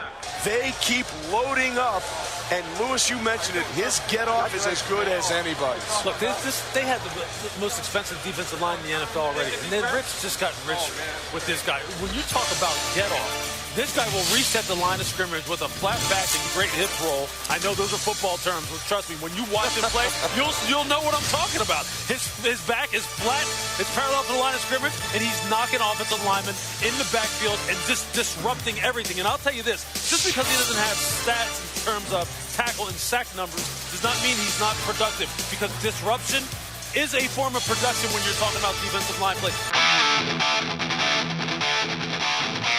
It's a Big Hair Heavy Metal Friday on XL Primetime. Bring it, JJ. Somebody get out an air guitar right now. Bring it. In honor of Taven Bryan. And I want to steal. By the way, this song is called Kiss of Death, which is perfect for Taven Bryan. I do want to steal a couple of those Lou Riddick phrases because, and look, he underestimates my get off. And he's just loving on Taven Bryan. Honestly, if he didn't tell you it was. Said, it's a football term. If he didn't tell you it was Taven Bryan, what would you think? Room talk. Yeah. Seriously, if he didn't tell you it was Taven Bryan, you'd think, is he talking about Trayvon like Walker? Miles Garrett? Yeah. Lawrence Taylor? Yeah. Literally the same thing for Trayvon Walker. Yeah, he did say it doesn't matter about the stats, guys. Right, disruptive, great get off. I am going to tell TLD. Embellishing. I'm going to tell TLD, disruption is production. The next time I'm in there just messing something up. Love it. All right, that's beautiful. That's beautiful. All right, so that's how we start. Even though we're supposed to go bad and ugly. Yeah. Okay, so we're going bad. This is bad. But that was ugly. That was ugly. We're going to get back to him. Get back to him. By the way, here's a portion of the show where I feel very uncomfortable. Okay. Very uncomfortable about the people that are on my list moving forward. All right. You're very uncomfortable. This is the good, the bad, the ugly. We're forcing you to do this. Well, no, you're not forcing. You had to make the list. Had to make the list. Had to be fair. All right. I'm trying to give you an out. You're not taking the out. I'm not taking it. Number 8. Number 8. Am I bad? Recruit. Our draft picks. Defensive tackle. Second round pick overall. 1999. Larry Smith. That cut me to the white meat to have to do it, but I had to be fair. Hey, only started 7 games, 4 sacks, 44 tackles altogether in his whole career. Johnson. Hey, Big Larry, if you're listening, we love you, man. You do. Listen. We do. You love it. I love him like a play cousin. All right? But I had to do it. All right, now let me ask you something real quick. Did you say 4 sacks in 7 games? Yeah. I mean, that's he only started. That's pretty damn good, that's man. Pretty damn good, but it just didn't last. No, 4 sacks his career. Yeah. Okay. And he only started 7 games. Okay. Yeah. If you're a second round pick, a little bit more productive. That's true. A little bit, yes. A lot more. A little bit. That is true. So that's my bad. List my bad. All right, that's your bad. Matty, you're bad. I know there's a lot of people that may not agree with this, but disagree with Matt Hayes? I'm going with Tyson Alualu. Oh, okay. You're going to go with the Alualu. 10th overall pick. Just, I don't think they clearly didn't get the production from a 10th overall pick. That's number 1. Mm-hmm. Number 2, there were other players they could have chosen. I know we've said this over and over for so many different players at so many different drafts, but it was a weird pick because they overpicked him. He most certainly was not the 10th best player in that draft, so they overpicked. Yeah. Okay. It was a strange pick because they didn't really need a defensive tackle. And they really needed Timmy. Right. Well, that too. He just. I think he was put in a bad position, much like Taven Bryan at 28, but he was a better player than Taven Bryan. Mm-hmm. But they overpicked Taven Bryan too. Same kind of thing. And if you're up in the top 10 of the NFL draft, think about that. Top 10 pick. You got to do more than what he did there.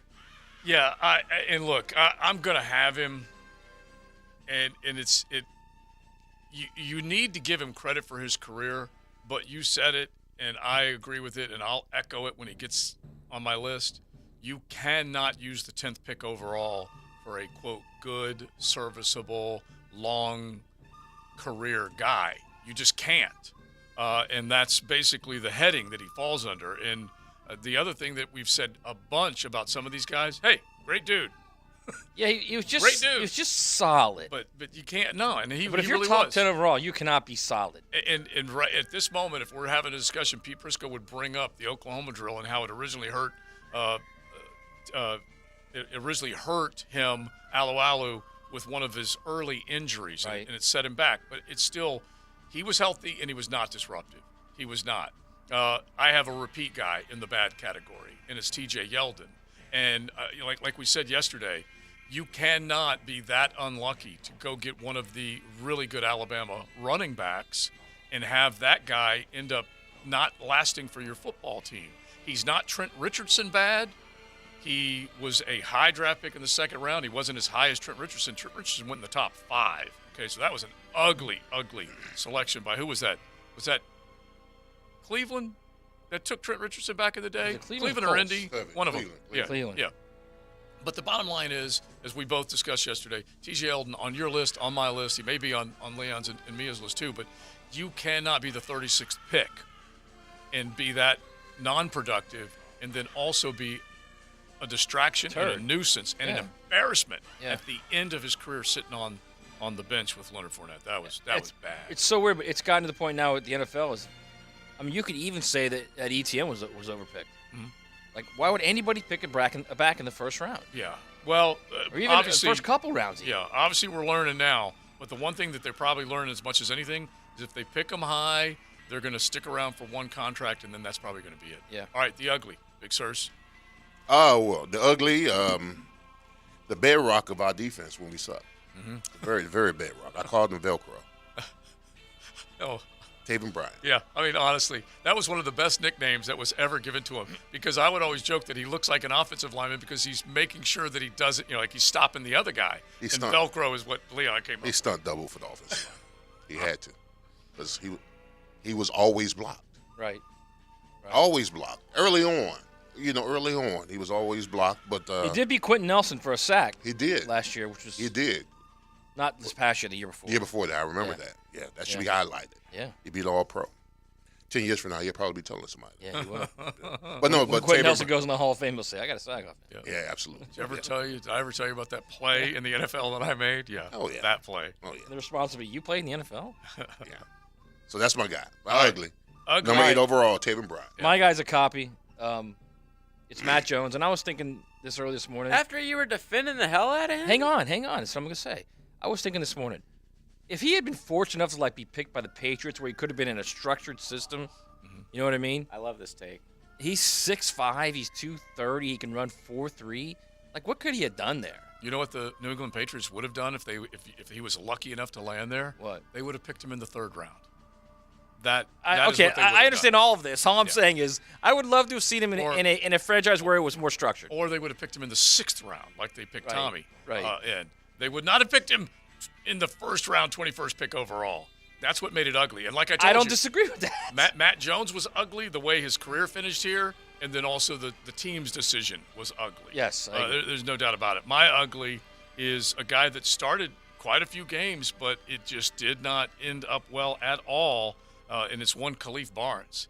And Khalif Barnes was one of those guys that we go back in time and we remember that they were bringing guys in, trying to fix that offensive line, doing everything they possibly could to ultimately have that protection that a David Garrard needed, a Byron Leftwich needed, whomever you might want to talk about. But the one thing that he will always be remembered for was calling the Jacksonville Sheriff's Office when he's sitting in the back of the patrol car. The officer that was arresting him called him a KKK devil. And that makes it ugly. That makes it very ugly. And he had an accident, and I want to say this was inside. I'm pretty sure this was inside Queens Harbor.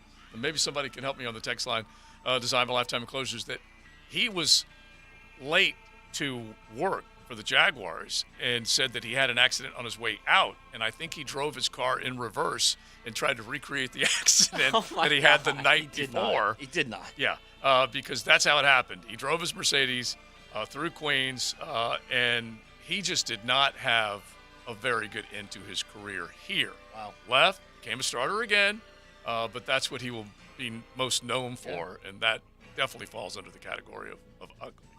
I hate it, but that's the way it is. All right, so we've got a handful of them. We're down to our final 7 of our Duval Dirty Dozen. These are when the big boys come out. Yep, we'll carry those into next week. Do you happen to have, did you put it out on social yes, media? I just did, and I have Mia's. So I was surprised by her good. So we'll actually leave that one for last. Her ugly is Quentin Groves. Blaine Gabbert, her bad. Okay. But then the good, I thought this was a little too low or high, I guess. Trevor Lawrence. Oh. I was expecting Trevor to crack the top 5, maybe even the top 3. Yeah.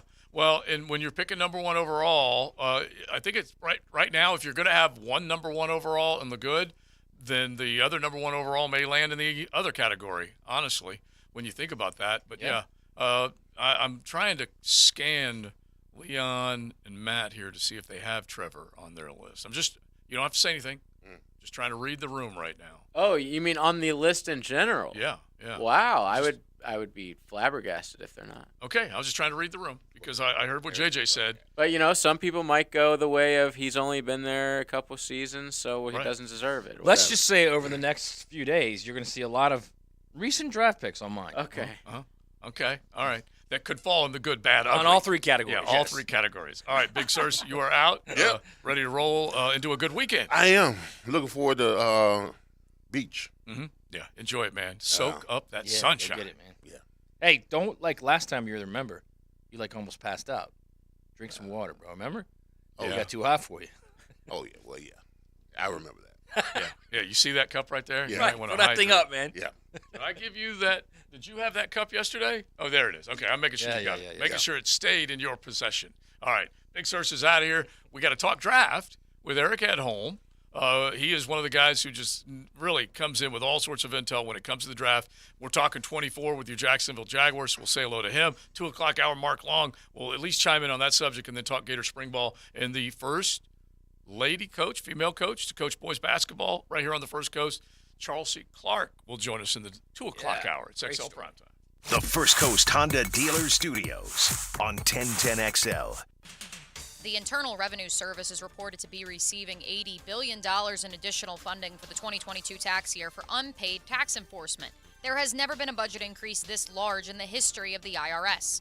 All of this funding is for more revenue officers and collecting delinquent taxes. If you owe the IRS, you have a short time to get your tax issues resolved or face financial devastation. J. David Tax Law is right here in Jacksonville and provides tax relief for all personal payroll and sales tax problems. They've achieved thousands of successful outcomes for their clients, and that's why their reputation speaks for itself. If you have federal or state sales tax debt, do your research to see why J. David Tax Law is the most effective option to relieve your tax burden. Call J. David Tax Law at 904-507-4777. That's 904-507-4777 or at jdavidtaxlaw.com. Stimulate your carburetor. This race never disappoints. This Sunday at Martinsville, brought to you by Famous Automotive Tire and Quick Lube, servicing every customer like they're famous on Jacksonville's NASCAR station, 1010XL. Let's fire up the flavor and ignite those appetites. Let's slow down and smell the barbecue. Because all your favorites are smoked for hours and ready for eating when you are. From our famous ribs to slow smoked pork. Enjoy some perfection by the plateful, safely in our dining room or in the comfort of your home. With curbside pickup, drive-through, and delivery. Sonny's Barbecue, local pitmasters since '68. Sports injuries are a common issue for both adults and children. Dr. George Barry here, and as a specialist in orthopedic care, the team at Barry Orthopedics and Sports Medicine here in Jacksonville provides comprehensive diagnosis and treatment of all types of sports injuries. With additional training in sports medicine and more than 30 years of experience, the team is available to care for your entire family and help you have fun and stay active. Visit us today at barryorthopedics.com. And don't forget to check out Breaking Bones Sunday morning, 7:30 on 1010XL. Hey guys, Hicken here. It's hot now and it ain't getting any cooler. Unless you stay cooler with Bueller. Bueller Air is still locally owned and still treating their growing customer base like they're part of the family. Go ahead and Google them yourself. Bueller Air. You won't find better rated air conditioning company in town. I use them, so I already know. I love them. Like I said, it's getting hotter than ever outside, so stay cooler with Bueller. Bueller Air. Stay cooler with Bueller. Are you embarrassed by your ugly, cracked concrete driveway? Need to enhance your home's curb appeal?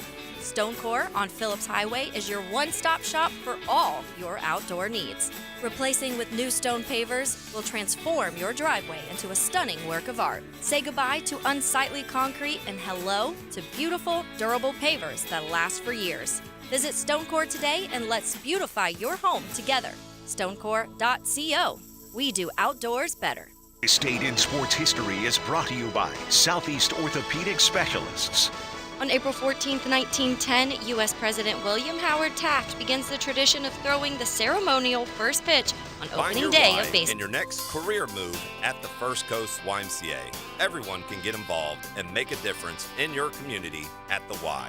And if you'd like to turn your passion into a fulfilling career, the Y is an equal opportunity employer and is now hiring youth program leaders, lifeguards, swim instructors, and more. Plus, Y staff enjoy benefits including free YMCA membership and free childcare while you work.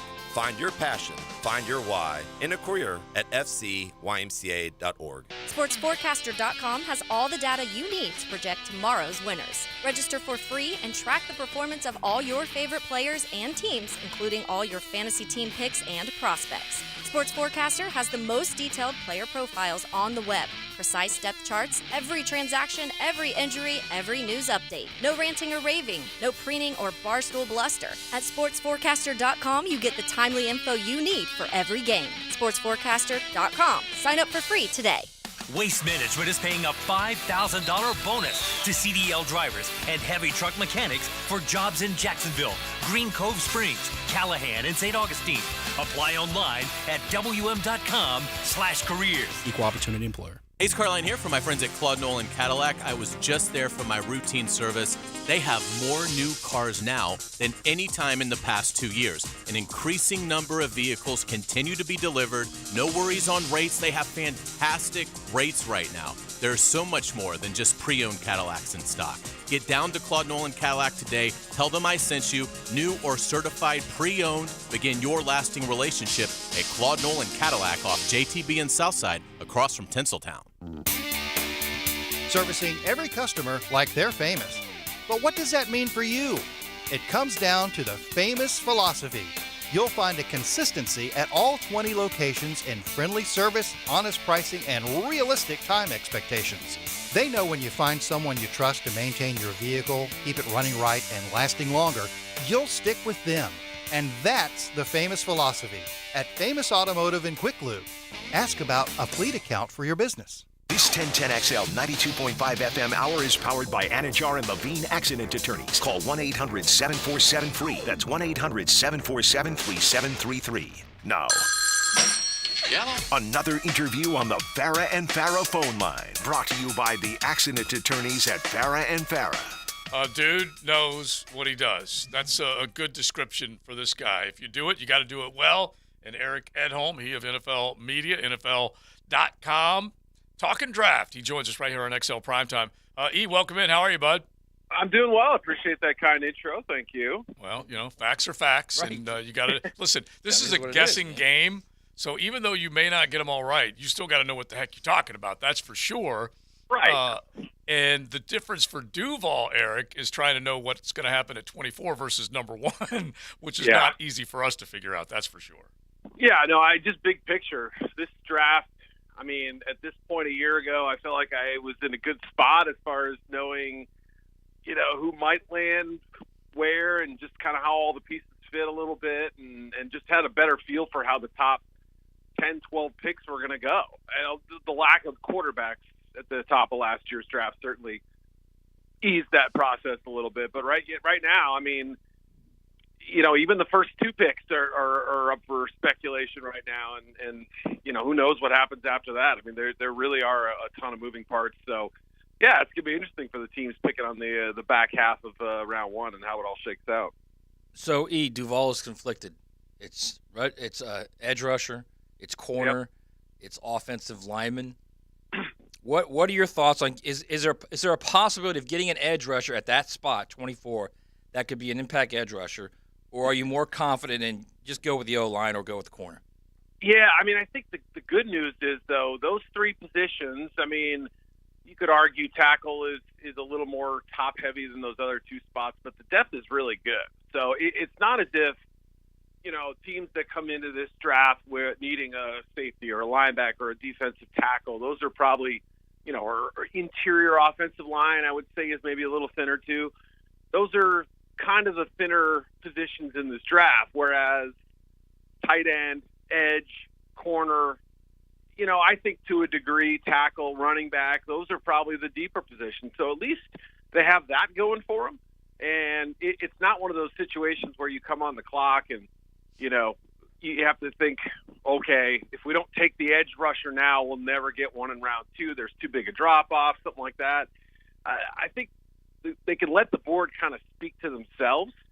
The big question for cornerback will be how many are off the board at that point. Right. And if that number is 4, then you may have to pivot elsewhere unless you love a guy like, one of the South Carolina corners or Emmanuel Forbes from Mississippi State or something like that. So I think it's going to line up pretty well for him, but there's always that worry that there's a run on edge and corner ahead of them. Yeah, 2 big need positions, and like you described well, a big pile in both of those, position groups. We're talking with Eric Edholm. You can find his work at NFL.com. You can find him on Twitter. And we're going to get back to the Jags, but let's just jump to the front just to kind of set the table there as well. It's as unpredictable at that position as it has been with such an important position in a long time. Would you agree with that, trying to settle in on who these teams are going to go for at quarterback? Yeah, I think so. I mean, you have, I don't know, it depends on who you ask, obviously, but you have Bryce Young and C.J. Stroud at one level. You have the 2 guys below him, Anthony Richardson, Will Levis, who technically probably have a higher ceiling than either one of those guys, or at least, you could argue that they're in that they have the possibility of being more dynamic quarterbacks. Even if you're a Bryce Young fan, you have to admit, look, there's some limitations there, and I'm a huge fan of his. I think he's a terrific distributor, and I love his creativity and quick thinking. I mean, the body size question is going to be an issue until he's played 3 or 4 years without major injuries, and I just think that's going to be the way it goes. But yeah, I think teams are having a real tough time figuring out, what can they live with now if they think there's a player who in a couple years, Josh Allen's the classic example, right, where they lived through some growing pains the first couple of years until he was really ready to take that next level. Are any of these quarterbacks that type of prospect? That's why you're hearing Richardson buzz in the top 5, and that's why someone will take a shot on Levis because they think it may not be pretty right away, but there'll be sparks and little flashes here and there, and then we'll see what we have in that critical 3rd year before we have to decide, okay, are we picking up his 5th-year option? So, yeah, there's a lot of mystery. Are the Colts prepared to move up? Are they going to sit at 4? It obviously affects the AFC South quite a bit. All right, you can read him on NFL.com. You can follow him on Twitter at Eric_Edholm, EDHOLM. He does as good a job as anybody covering the draft. He also actually follows college football, so he knows these guys. So, I mentioned this earlier in the show, and I wanted to say this to you because I want to get your thoughts on Anthony Richardson and potentially what he could be in the NFL. And it's all over the place. We all know that, right? Sure. It's the NFL has become, obviously it is a ceiling type league, especially with quarterbacks, predominantly with quarterbacks, really. But I was watching that Florida game last night, the Florida spring game last night. And I started looking up some numbers, and I'm going to throw these at you, okay? Last year alone, 63 FBS quarterbacks had at least 2,600 passing yards. 47 threw at least 20 touchdown passes, and 75 completed at least 60% of their passes. Anthony Richardson did none of those. None. Yeah. So I'm coming to you now with this. This is we always talk about your tape as your resume. I'm giving you this resume right now. Where is this guy? Where should this guy be selected in the draft?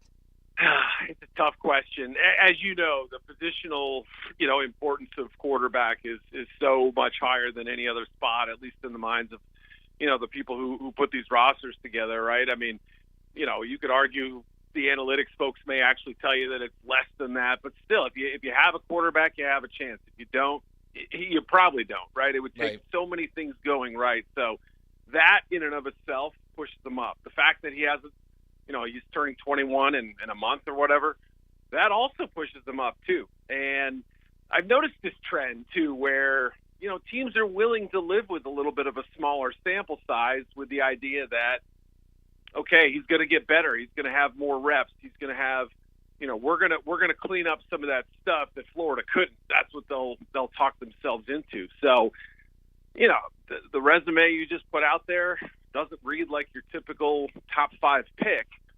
But then you start looking a little bit deeper and realize, boy, those receivers didn't always help him out. There were a lot of drop passes. There were times when you could tell that the receiver and Richardson weren't on the same page or weren't as competitive as they needed to be on those 50-50 balls. I'm not making excuses because there are plenty of misses from Anthony too. I mean, he had his share. It's almost like I'm sorry. Yeah. It's almost like it's become the NBA with this position, right? Where you're basically drafting on potential. That's a great way to phrase it. I mean, there's just you're willing to overlook some stuff. I think is because of his alluring skill set, and that's the bottom line.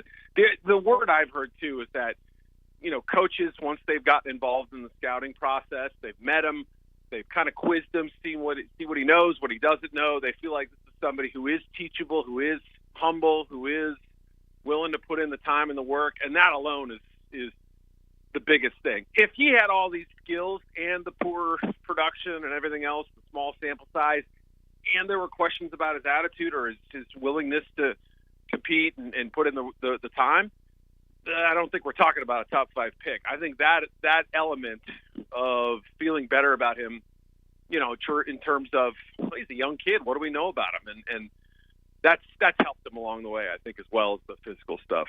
We're talking with Eric Edholm. You can find him on Twitter at Eric_Edholm and all of his work at NFL.com. So hit the tight end position in maybe 1, 2, 3 if you feel that good about the guys that you have ranked in the first round.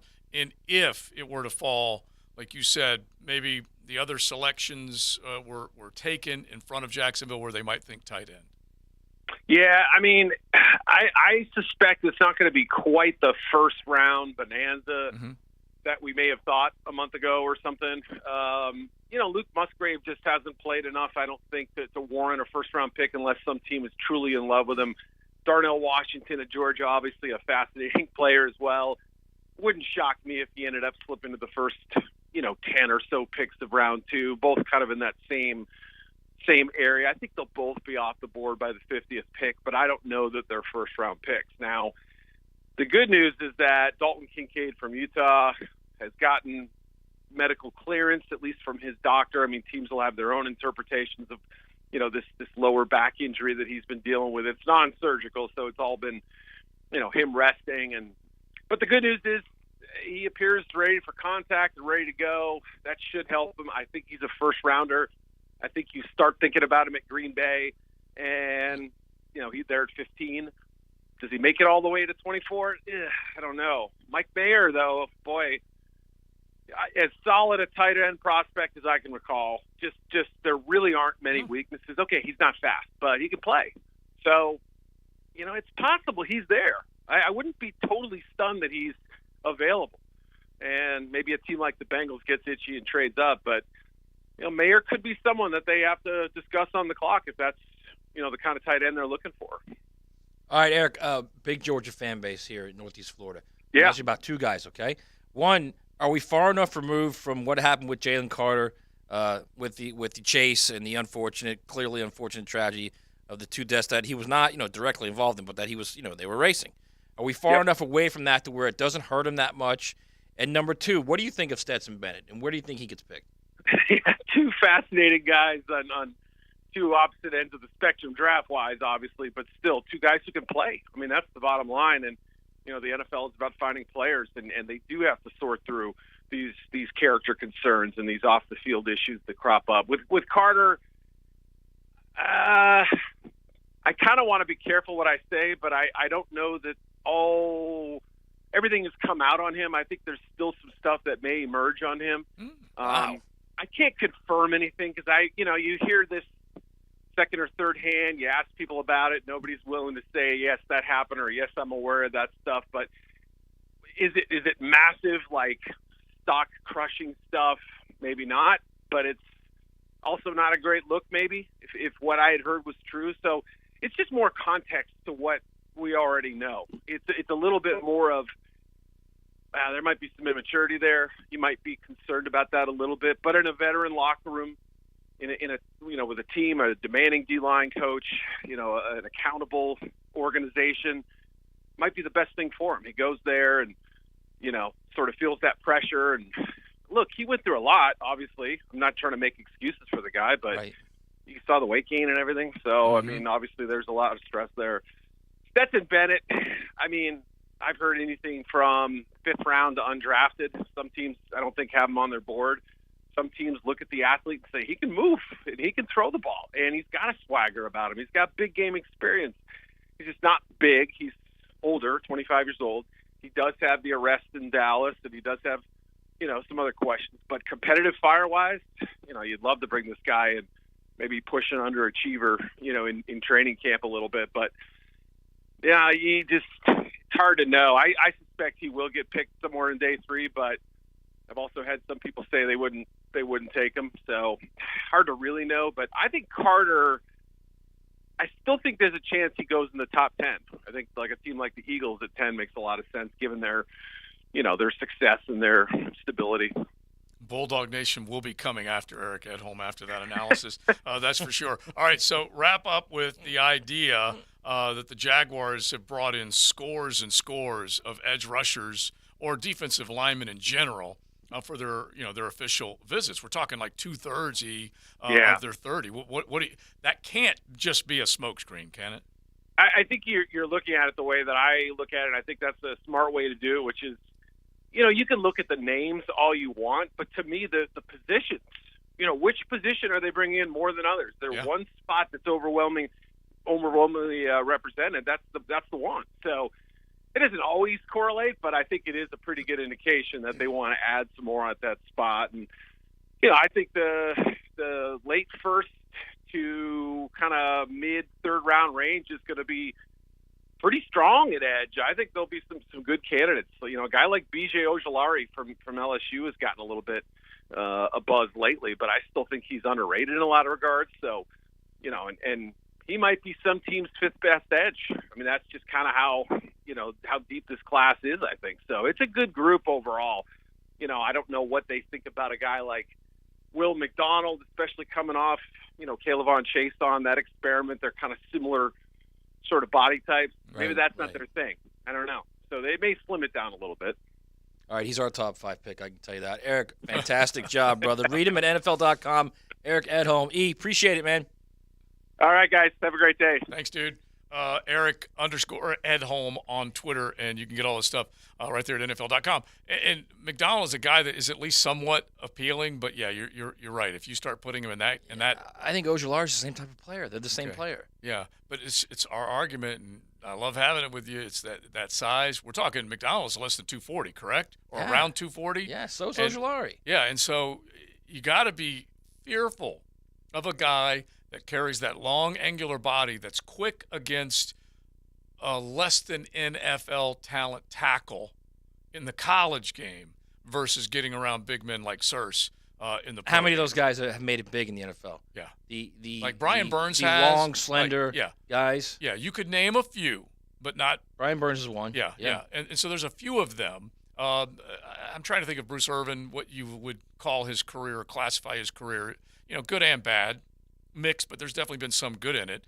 But then you also have the 6'3" guys that we also argue about, like Hassan Reddick, that has been become a superstar. I think these guys are hoping that they develop into like Myles Garrett, that they become this 6'4", 6'5", 265, 270 guy. Yeah. From 6'4", 6'5", 240. And that's just that doesn't happen.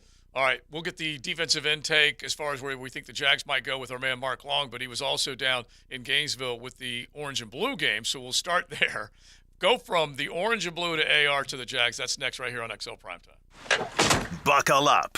You're in the First Coast Honda Dealer Studios with XL Primetime on 1010XL. Find your new Honda at your 8 local Honda dealers.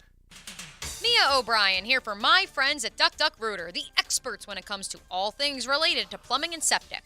Maybe you're planning a full plumbing repipe for your older home, or you need help with a new septic system installation. Duck Duck Rooter can handle it. From septic tank pump outs, drain field installations, clogged drains, new water heater installations, they do it all.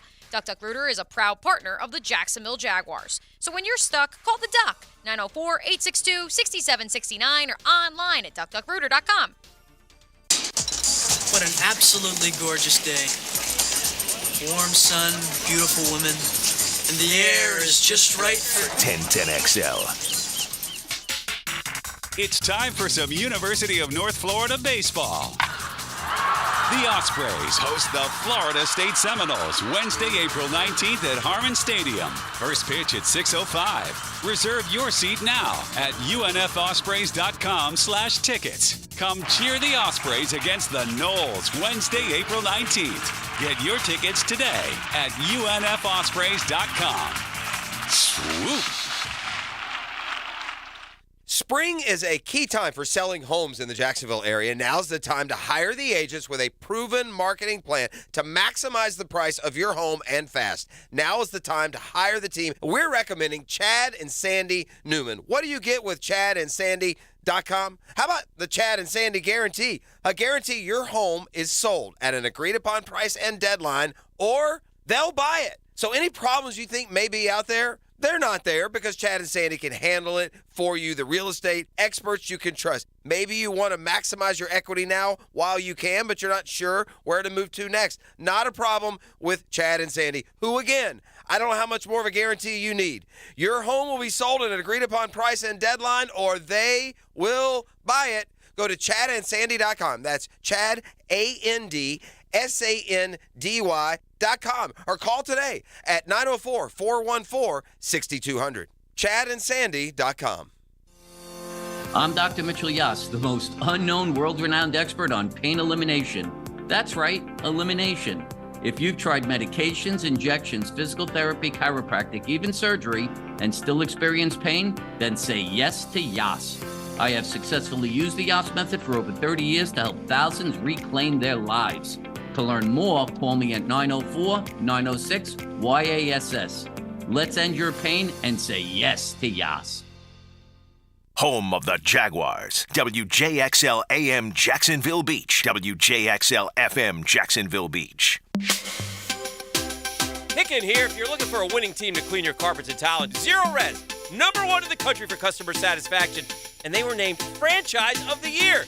No surprise to me. I've had Zero Res clean my home for years, and man, there's nothing better than coming home to a clean house by Zero Res. The smell, the look, it's awesome. Right now, get 2 rooms of carpet cleaning the staircase for $148. Savings of $30. Remember, folks, Zero Res. Spell it forwards or backwards. It's the right way to clean. Zero Res. Are you looking for increased privacy and protection for your family and pets? Look no further than Superior Fence and Rail. Superior Fence and Rail is Jacksonville's top-rated fence company, delivering the highest quality fence products. They'll treat your property as if it's their own. So get off the fence and get your privacy back. Call Superior Fence and Rail today for your on-site estimate. When you're on the fence, about a fence, SuperiorFenceandRail.com. Hey guys, I'm Daniel Heilman from the brand new Fourscore Golf Tavern. We do elevated food, drinks, and golf simulator fun. If you're looking for a delicious meal or maybe a spot for a client, we have lunch specials every day. Need to entertain a few people from out of town? Easy. Just reserve one of our 4 simulator bays. Lunch service starts at 11 a.m. daily. Located in San Marcos Square, we'll see you at lunch at Fourscore Golf Tavern. I'm Jeff Middlecoff with Trustline Mortgage. My business partners, Alan Tyre, Bill Pappas, and Ken Rimley, have been helping clients all over Florida with their construction perm loans for 34 years. Construction perm loans are not easy to find because a lot of banks and credit unions don't understand them, and therefore they don't like to do them.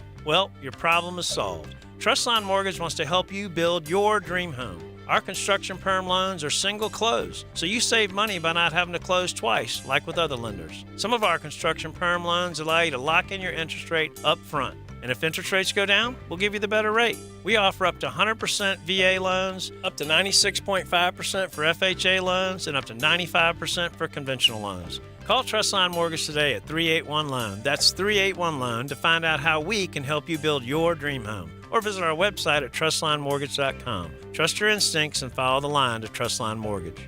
Certain restrictions apply. See office for details. Trustline is an equal housing lender. MLS number 331480. Time now for a medical recap. A health and wellness tip from Jaguars head team physician Dr. Kevin Kaplan. Strength and resistance training are some of the best forms of exercise you can do to strengthen your muscles and improve your body composition.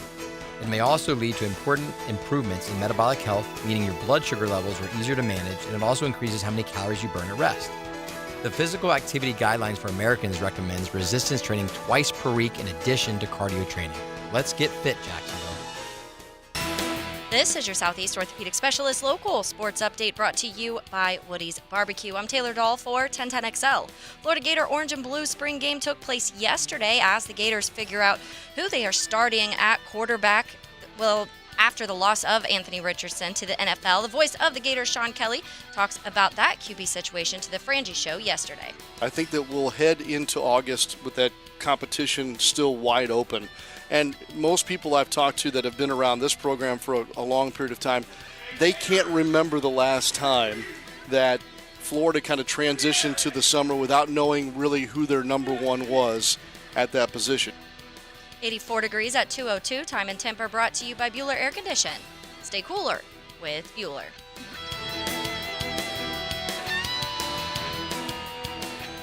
This 1010XL 92.5 FM hour is powered by Anajar and Levine Accident Attorneys. Call 1-800-747-FREE. That's 1-800-747-3733. Now, another interview on the Farah and Farah phone line. Brought to you by the Accident Attorneys at Farah and Farah.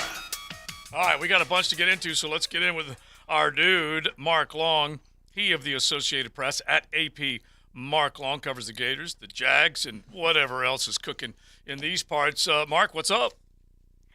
Hey, how are you guys? We're doing great, man. Looking back at last night, looking ahead to the draft, we'll probably try and hit a few different things with you. But start with that orange and blue game last night. When I was texting you earlier, defense is the word of the night. That's because there was no O. What did you think after watching it? I mean, if you're glass half full, orange and blue glasses wearing guy, you want to point at the defense, right? You hope that, okay, this defense that was historically bad last year has made this unbelievable jump and is going to be really good, right? That's the positive Polly thinking. But I don't know how you watch that last night and go, what are they doing on offense? It just was not good. And even if they're being super vanilla 4.5 months from that Thursday night opener at Utah, and you're thinking, okay, we don't want to give Utah an inch of anything, it was still bad. Just run the ball left, run the ball right. You hope for a little bit better than what they did. Here's the thing, at the end of the first quarter, they're averaging 1.8 yards a play over 25 plays. It was just bad. It was poke your eyes out bad. And, it got better in the second half a little bit, but then it looked like it was going to go, be a 7-7, the ultimate kiss your ugly sister tie. And thankfully they hit the field goal there at the end. Or Billy Napier is going to send us all into overtime. I mean, like, it wasn't bad enough watching that for 2.5 hours. Billy Napier is going to make us watch overtime. And the kids had a lot at stake, and I get it.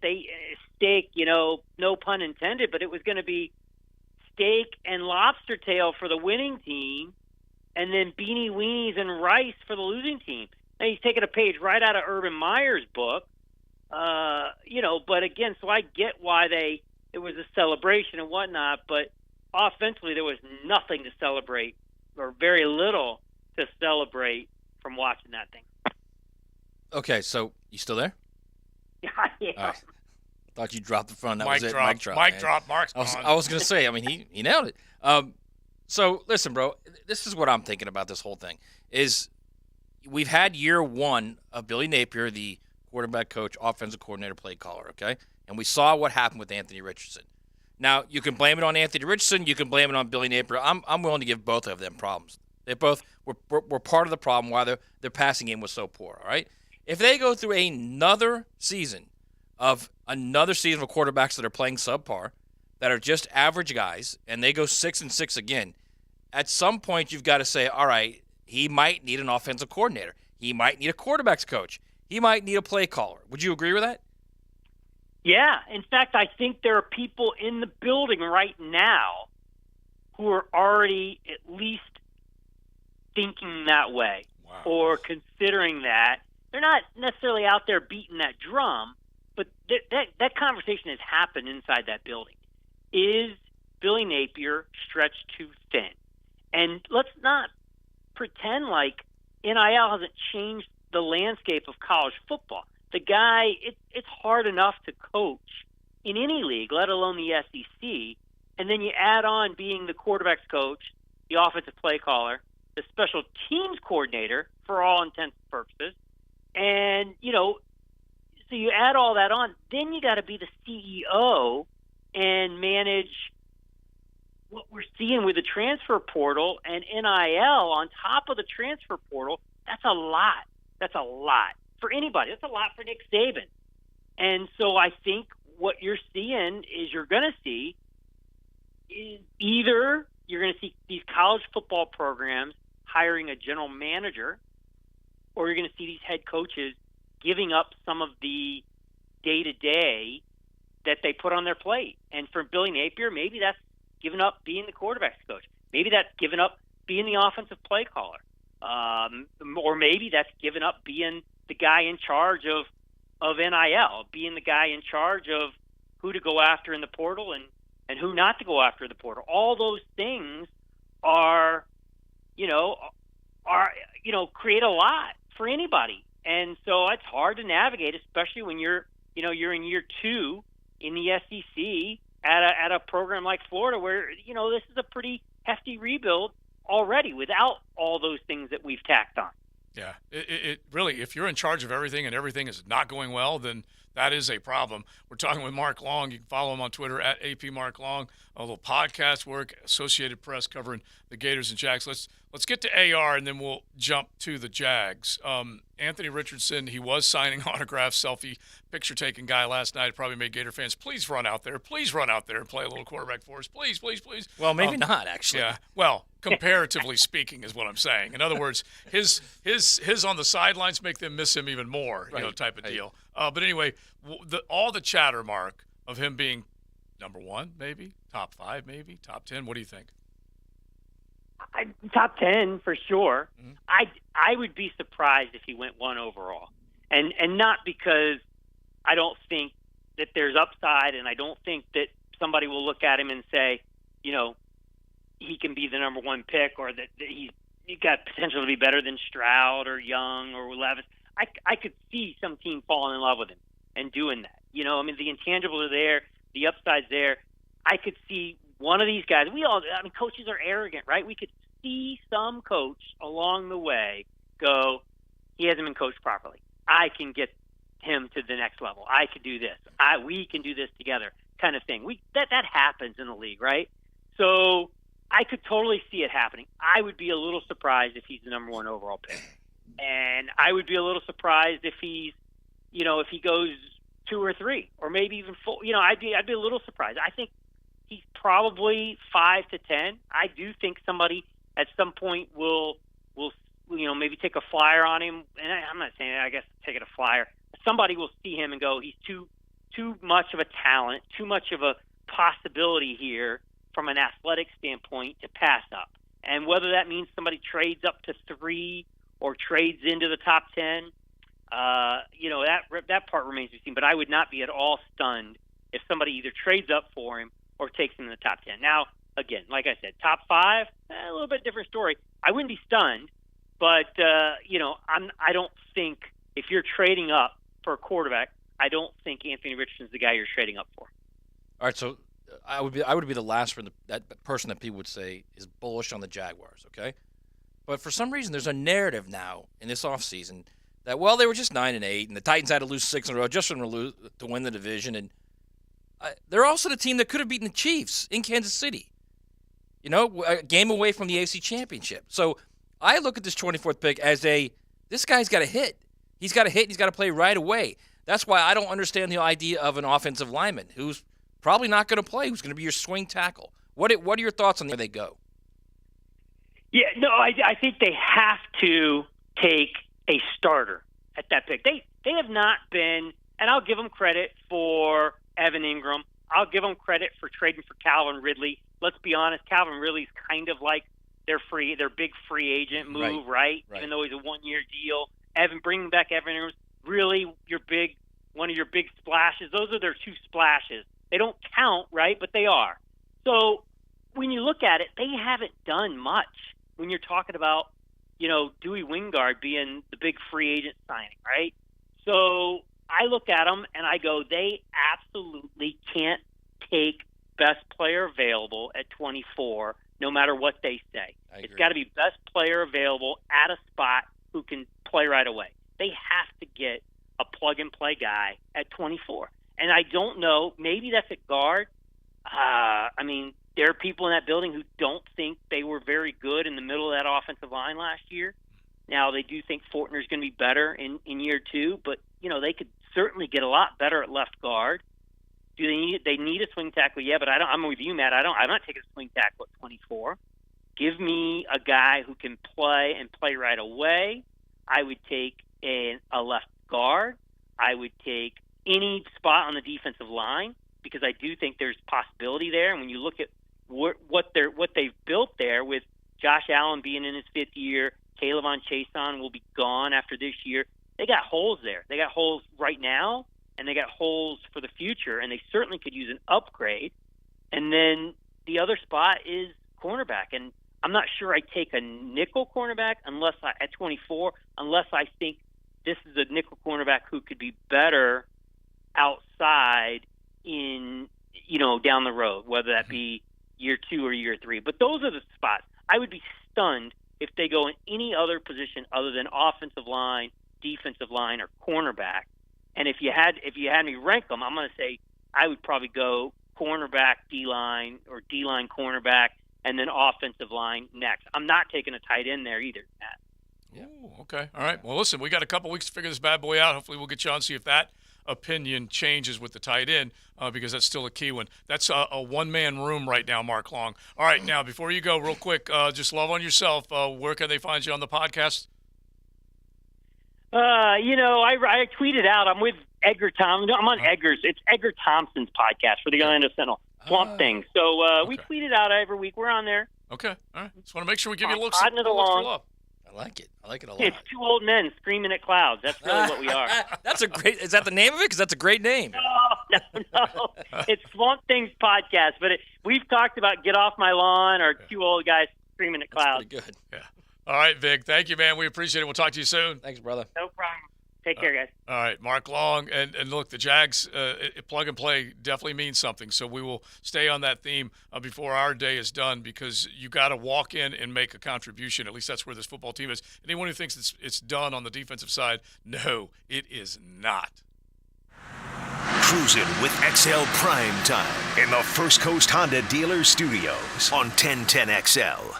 Anytime Fitness Sawgrass is the preferred gym of yours truly, Mia O'Brien. Strengthen everything from calves to confidence.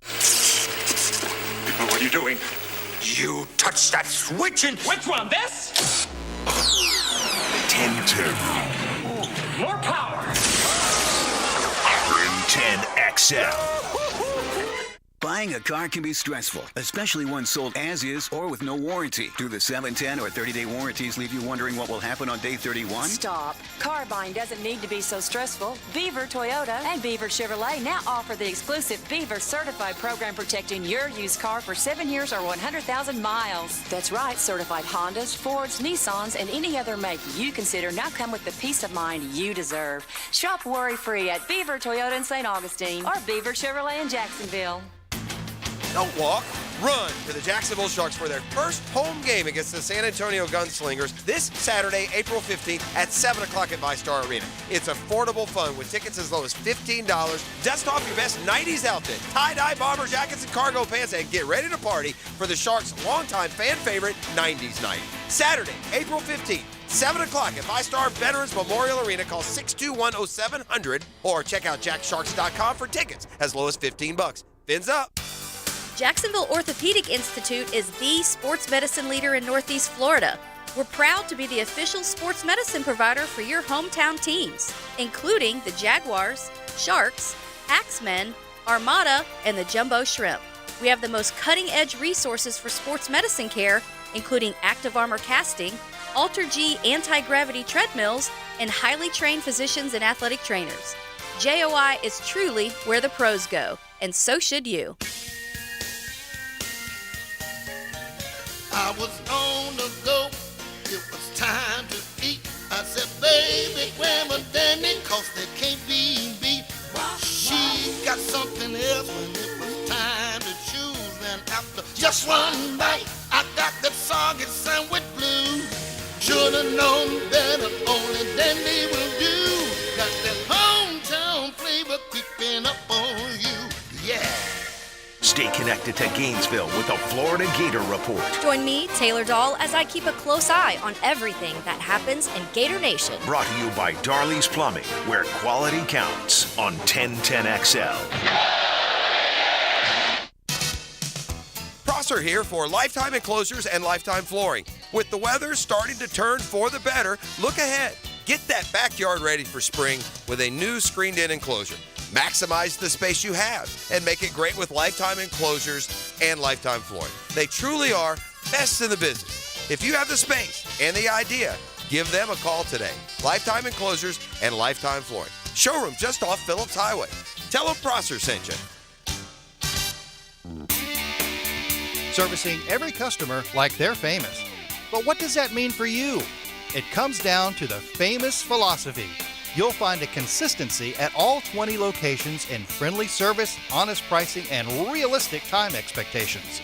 They know when you find someone you trust to maintain your vehicle, keep it running right, and lasting longer, you'll stick with them. And that's the famous philosophy at Famous Automotive in Quick Lube.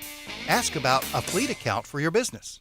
Did you know that many cooling companies are now part of big conglomerates with no connection to Northeast Florida? In the past, they have concentrated on heating and air conditioning, but after a buyout, many add plumbing and electrical services. This raises their overhead, and those costs are passed on to the consumer. It's a case where bigger isn't better, it's just more expensive. Not Mike Merritt's Heating and Air. Mike Merritt remains family-owned and operated. Merritt's focus has been the same for more than 30 years, keeping Northeast Florida comfortable, no matter what the weather. And there are no overtime or weekend surcharges. Mike Merritt's team does not work on commission. They repair only what needs repair and offer replacements only on what can't be fixed. And unlike at giant corporations where you can feel like just another number, with Mike Merritt, you'll feel like number one. Florida license CACO 50384.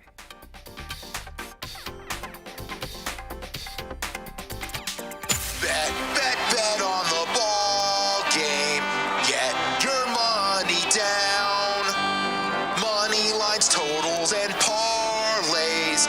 We're cashing tickets all around. It's baseball betting season, and VSiN's 2023 MLB Betting Guide is a home run for bettors. Download your free special edition of the guide, featuring a betting preview of the Atlanta Braves and Tampa Bay Rays at 1010XL.com. That's 1010XL.com. This is Keith Catlin for Catlin Truck Accessories, and we are so blessed to be in business for over 100 years. Over 100 years of the best product and customer service means you can count on Catlin. From roll and lock bed covers to Lear toppers to cam locker toolboxes, Catlin Truck Accessories has you covered when it comes to your truck or van.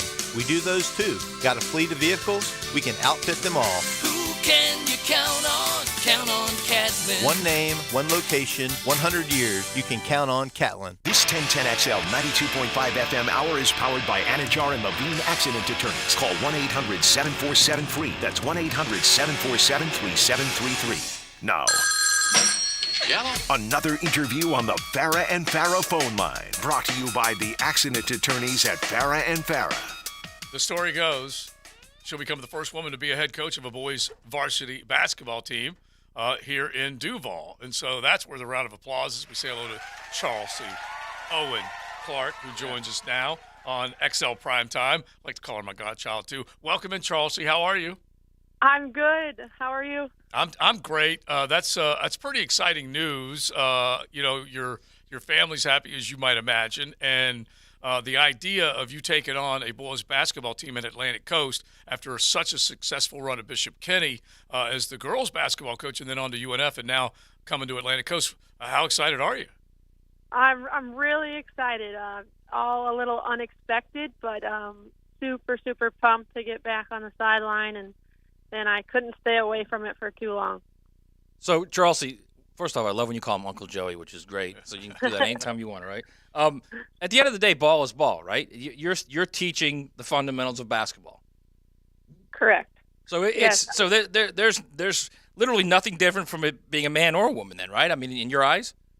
In my opinion, I tend to see things, a little more just simpler, and I think it's just basketball. So.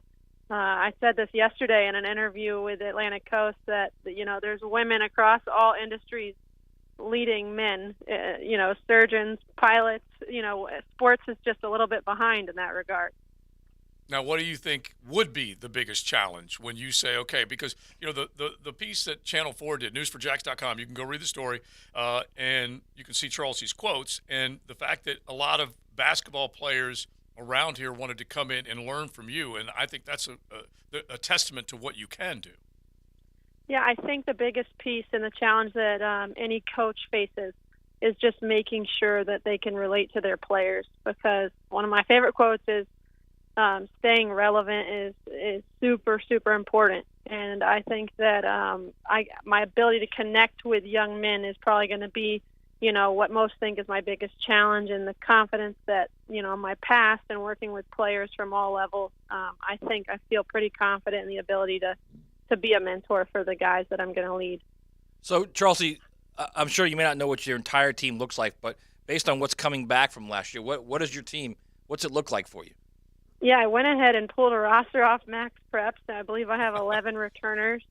I think there's 3 seniors graduated. I think it was a young squad, and we only won 5 games last year, but I looked at the losses, and there were 9 to 10 losses by 7 or less points, and so I'm pretty excited about the crew. And it's a growth area, so that's always going to be a plus. All right, so we know that you got to run into a meeting, but throw out like how people can find out more about Atlantic Coast. Like Micah Ross is a guy that's been in this community for a long time. He's the dean of students, and so those types of guys I think will be huge assets to you. But how can others get involved? I think our job really, I love social media, and I love promoting players on, the Twitter and the Instagram. And so the goal is to start there with kind of establishing the Atlantic Coast brand. And Dr. George is a new principal at Atlantic Coast, and he really is excited to make athletics like the front door to that school. And so with Dr. George and the athletic director, and then Micah Ross, obviously, Micah's the salt of the earth. So having those guys kind of be in my corner, I'm super excited to see what we can do. So learning more is just staying in tune with social media, and I'm sure the schedules will roll out soon. So there'll be Stingray's social media out there because, one of the guys over there, Jamie Dooley, get on him. Say, hey, you need all his help, and tell him to get busy and help you in any way possible, okay? I'm excited. I appreciate you guys and your support. All right, listen, proud of you, so go get it. Thanks, Uncle Joe. All right, love you. All right, bye-bye. Charles C. Clark. What a great story. Yeah, man. Charles C. Owen Clark, and yeah. I mean, really, she's. I didn't know Micah Ross was dean of students. Yeah, so Micah is. Yeah. You want to talk about a great story? Yeah. I mean, he is a Jacksonville dude through and through. And went through high school star, basketball, and then football. Yeah, as a guy that had an opportunity to step onto the. I knew from covering him in high schools he was going to be different, man. Yeah, do it. That's good. Yeah, it is good to hear. And look, you blaze trails. You hope you're successful. You have no idea whether you will be or not, but taking it on is a big thing, which I'm pretty excited for her. The idea of the Jaguars and how excited they are. Let's get back to a couple of thoughts that we had with Mark Long, and then also we'll get back to some of the thoughts off the text line as far as the spring game with the orange and blue and the Seminoles coming after one Matt Hayes. That'll be still coming coming up after me? on XL Primetime. You're riding in the First Coast Honda Dealer Studios. XL Primetime on 1010XL. You can always tell which ones were captured in the wild by the look in their eyes. The Wildcat. 1010XL, home of the Jacksonville Jaguars.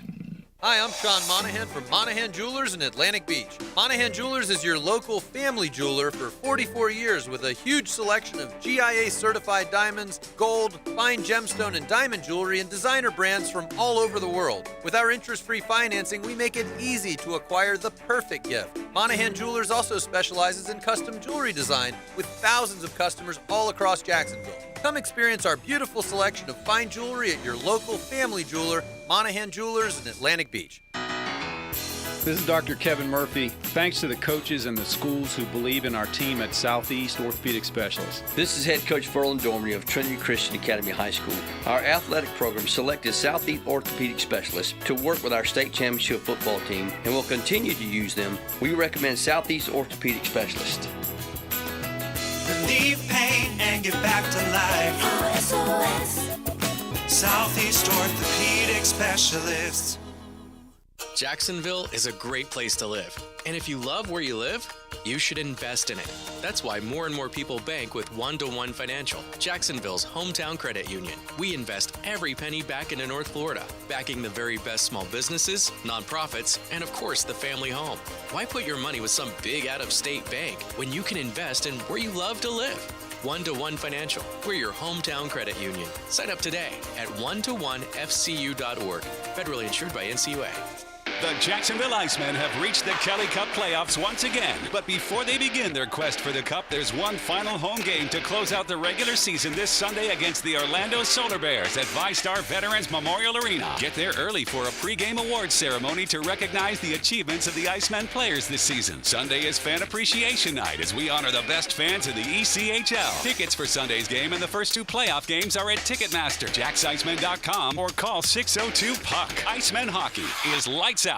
So all I really cared about was the T and the A. Tom McManus. Tackle and assist. Friday from 10 to noon. That should be on a T-shirt. Brought to you by Renewal by Anderson. A better way to a better window on 1010XL.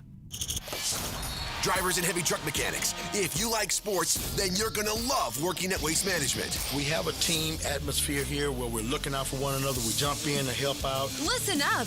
WM is now offering a $5,000 new hire bonus to CDL drivers and heavy truck mechanics for jobs at our sites in Jacksonville, Green Cove Springs, Callahan, and St. Augustine. It's camaraderie. It's everything. I like it. Steady work, competitive pay, weekly paychecks, opportunities for overtime, paid training, and a generous boot and tool allowance. Plus, over-the-top benefits like 100% tuition coverage for you and your family, and home every day. CDL drivers and heavy truck mechanics. Apply online at WM.com/careers. That's WM.com/careers. Search driver and mechanic jobs in Jacksonville, Green Cove Springs, Callahan, and St. Augustine, Florida. A people-first, military-friendly, equal opportunity employer.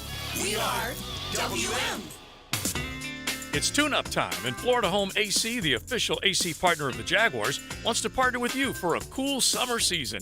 Tune up your AC unit right now so it's running at peak performance when you need it most. Just call 777-4300 and order a tune-up for just $59. Keep your unit humming at optimal level. Log on to FloridaHomeAC.com and take advantage of their savings. Keep cool with Florida Home AC. That's 777-4300. Hey, I'm Tony from Tony D's Pizza. People ask me all day long, is it the water that makes the difference? Well, yes and no. Even water can't make a good pizza. It's the ingredients, too. The best tomatoes, the best flour, and the best cheese. Oh, and a lot of love. Tony D's New York Pizza, Bay Meadows and 295. Hello, this is Father Nicholas Lowe, and I want to talk to you about not being afraid of the crosses of life. Life can be difficult. Maybe today you're carrying a cross of worry or stress. Let me encourage you to remember that when Christ got on the big cross at Golgotha, he destroyed all the little crosses that we face in our life. He set us free from fear, worry, and anxiety. Our job is not to be carried by the cross, but to be carried by our faith. For more inspiration, log on to stjohnthedivine.com. Get ready to take your game to the next level at Best Bet. Come and experience the best in card games, top-notch hospitality, award-winning sushi, and nonstop fun at our Jacksonville and Orange Park locations. We've got something fun for everyone. Choose from a variety of exciting poker games, including limits to suit all skill levels. If you're looking to try something new, we offer easy-to-learn games like one-card poker, Ultimate Texas Hold'em, and Pai Gow. You can also place bets on thrilling simulcast races while enjoying delicious food and drinks. See why we're the go-to destination for gaming and entertainment. Go to bestbetjacks.com. This 1010XL 92.5 FM hour is powered by Anajar and Levine Accident Attorneys. Call 1-800-747-FREE. That's 1-800-747-3733. It's a big hair, heavy metal Friday on XL Primetime. We've had a good time today. Lots going on. Joe C., Matty Hayes. You can check out his stuff at SaturdayDownSouth.com, especially after the orange and blue game last night. You got all the Saturday sites with the spring game for Miami tonight, spring game for Florida State tomorrow, Georgia also. There are plenty of them that'll be out there, and so we'll probably dig in to some of those stories once we get into next week. But the last little bit of time we've got, just to kind of wrap up what we were talking about with what Mark Long said, Gators first and then into the Jags, is I agree with what he said, that you better try and pull some positives out of this game if you're looking at that defensive improvement. But my eyes got big when he said there might even be some chatter inside the building about too much Billy being in charge of too many things. And I'm not even going to compare Billy to Jimbo Fisher right now. Let's do the 10-10 take here real quick, JJ, because Jimbo had credentials when he was doing this. Now, Joe C's 10-10 take. Slow smoked and served up by Sonny's Barbecue. Local pitmasters since 68. All you can eat ribs, that's all you need to know. And they got the specials. Not going to last forever, but you need to take advantage of it. Head on in to any one of the area Sonny's and just dig into a pile of St. Louis ribs. Smoked slow. All you can eat, $15.99. Take advantage of that at any one of your area Sonny's. So I simply say, when Jimbo Fisher was in charge of everything, a lot of it ran well. Top recruiting classes, winning offense, win streaks, conference championships, national championship, and then maybe the job did become too much for him and he had to relent in some areas and give up. But the results, when he was on it, were good. Now Jimbo's having to fight back through that at Texas A&M, giving up play calling duties and bringing in the likes of Bobby Petrino to help him offensively kind of just get things going again at A&M. But he's always been stubborn and not willing to give up too much. So Jimbo's got his work cut out for him. Now let's jump to the Billy part of this, Matt. Is Billy Napier in a short amount of time in over his head, if there's already at least a little bit of a chatter, according to Mark Long, as far as how much responsibility he has? Because he mentioned the special teams part of this and everything. That might be just a little too much for Billy. That's the 10-10 take. What say you? So I don't know if you can make that determination right now, just yet. Mm-hmm. I understand what Mark's saying, and I kind of agree with him. Mm-hmm. But you have to understand this. The state law of Florida is going to help them. It's going to help them and with the idea of they'll now be able to be the middleman between the deals, where he can say, this is what we want. Yeah, the state law allows the university to have some effect and control over who's getting what. And again, from the collective. I'm not saying that wasn't already being done. It's just a little bit easier when it's out in the open and you can see what's going on, and it's quicker and it's more streamlined, okay? I do expect the Gator Collective to change their name again after last night's game, because they had changed it to Gator Victorious. I don't know. They might have to change it again after last night. So, okay. Yeah. Come on. I think that if you're talking about now, there are two ways to look at this. You're talking about a guy who might go in the top 5 of the draft, right? And why did he not play well at Florida? Okay? That's one side of it. The other side is the Napier side of, did you see Levi Lewis? The 5'10", 175-pound quarterback that tore it up? Yeah. And you can say, well, it was at the lower level. Well, it's comparable for him at the lower level with the kid that's, not an elite quarterback, but he tore it up. So that's his side of it. I kind of see a little bit of both because there's a lot going on right now for coaches. And I kind of compare it to Kirby. When Kirby finally let go of the quarterback and he finally gave it to Monken and said, okay, do it. Success. A lot of success. A lot of success. Now, Kirby still has input. He still is ultimately going to be the guy that says, here's who we're going to play. but he wasn't nearly as meddlesome as he was prior. Mhm. And I think it's helped Georgia. Georgia has become a much better program since, obviously with back-to-back national titles. And I think so. I'm not saying that all of a sudden Florida's going to win a championship, but I'm saying that can help a coach if you take a little bit off his plate. Mm-hmm. And that's more than a little bit. That's a big deal. That's not only the offensive coordinator, he's the quarterback's coach and the play caller. Yeah. That's a lot of things going on, and you're the head coach. Yeah. And so he does have to figure out, if he assigns responsibility to somebody else, let them do their job. And then you can coach coaches. There's nothing wrong with that. Bobby Bowden did a great job at that forever. You can coach coaches. Nick Saban, he wasn't in there meddling in the offensive room. If he hired an offensive coordinator, he was going to let that offensive coordinator run it. Heck, he even let Pete Golding run that defense almost into the ground on the defensive side, because he was letting guys coach their position. And there's been a ton of turnover in Nick's world. I totally get it, but there's also been a ton of success in Nick's world. And so I don't know whether Billy is in over his head or not, but he definitely needs to figure out the quickest and best way to success. And what Mark said is true. There's more talent coming in the building. They're going to see more and more of those types of players on the hoof that look good. And then you're going to find out whether he can, kind of bring it all together. They've got a bunch of those guys right now that look on the hoof look good. Yeah.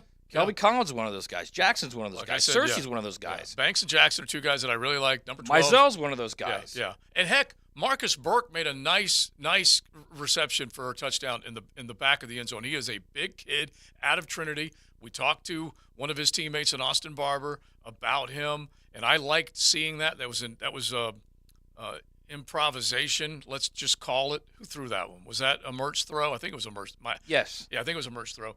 And he found him in the back of the end zone, and he made a nice catch. He was wide open, but he made a nice catch. Those guys need to step up and make more plays, and that's really what it boils down to. Tough schedule. That ain't going to be brutal schedule. It's a brutal schedule. It's not only just Utah and Florida State. They got they got Tennessee early in the first month. Mm-hmm. They got to play at the program. And then you've got a South Carolina team that you've got to go and play at South Carolina that's feeling pretty good about itself right now, right? Yeah. You got Arkansas from the West. LSU later than normal. Yeah, this is not – Arkansas is going to be better this year. Mm-hmm. It's not an easy lift for them this year.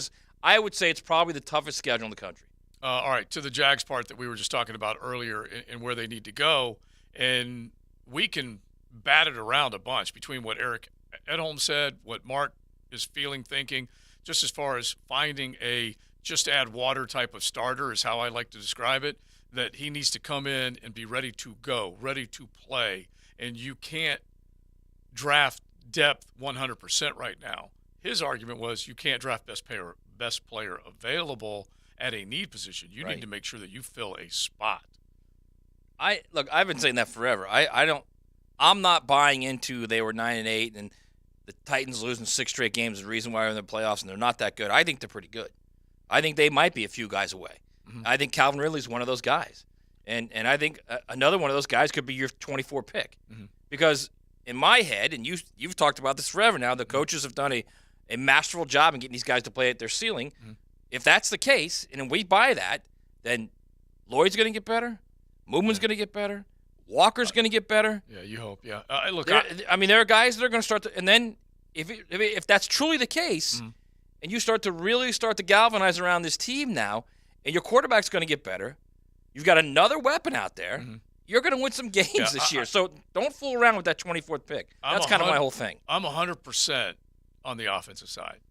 Stoked for what the potential is, what they already have, the now shooting star meteoric rise of Trevor. I'm talking big time. Now put Osiris Torrance at left guard. Now, how do you feel about that offense? Yeah, I would feel pretty good because I do think there's a deficiency there. I think Shatley, who is Tyler Shatley? Well, we know he's been around for a long time and the program. Shatley's greatest strength is his strength. Right. Thank you, Gus, on cue. And so we know that, and he had to come in. He didn't win that job, didn't win the center job. Luke got that one. Barch had won the other one. And so, they need to be better there. But the other part of it is that as good as this offense you and I both feel can be, that defense still should worry you. Number of yards given up, number of points given up. the way they were walked up and down the field by a lot of teams until late in the year. I mean, they have to do something on that side with instant playmaking and starter status. Am I wrong about that? The Chiefs had 21 points in the fourth quarter. What was the score when it was 21-10, right?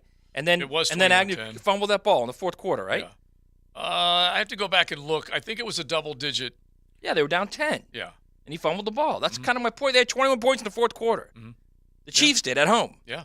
So, I mean, it's again, I think we all got so caught up in this run that we didn't realize that defense played better the last 3-4 games of the season. Look, I'll argue even that. 5-6 games of the season. Yeah, Roy Robinson became a legitimate dude on the interior for them. Right. And look, I've been on that side that they developed as a team, and I will continue to sing that song. After 0 for October, what they did late, they did some work on both sides of the ball. I will continue to say that, but to say they're complete, no, I don't think they are. Say that they've got all the horses. I'm just telling you, they have got to get people to knock the quarterback down. But the Chiefs didn't score 21 in the fourth quarter. No, No. I said they had 21 in the fourth quarter. I see. That's what I said. Yes. It was 21-10, I think, at that point. Yeah, I was just trying to go back and look at the It was scoring. 21-10. Had they gone in, it would have been 21-17. Then you get a stop. You go down the field, you score, and the game's over. There's like 4 minutes left. Yeah, because the Jags, if you're looking at it, it's 7-0 as far as scoring in the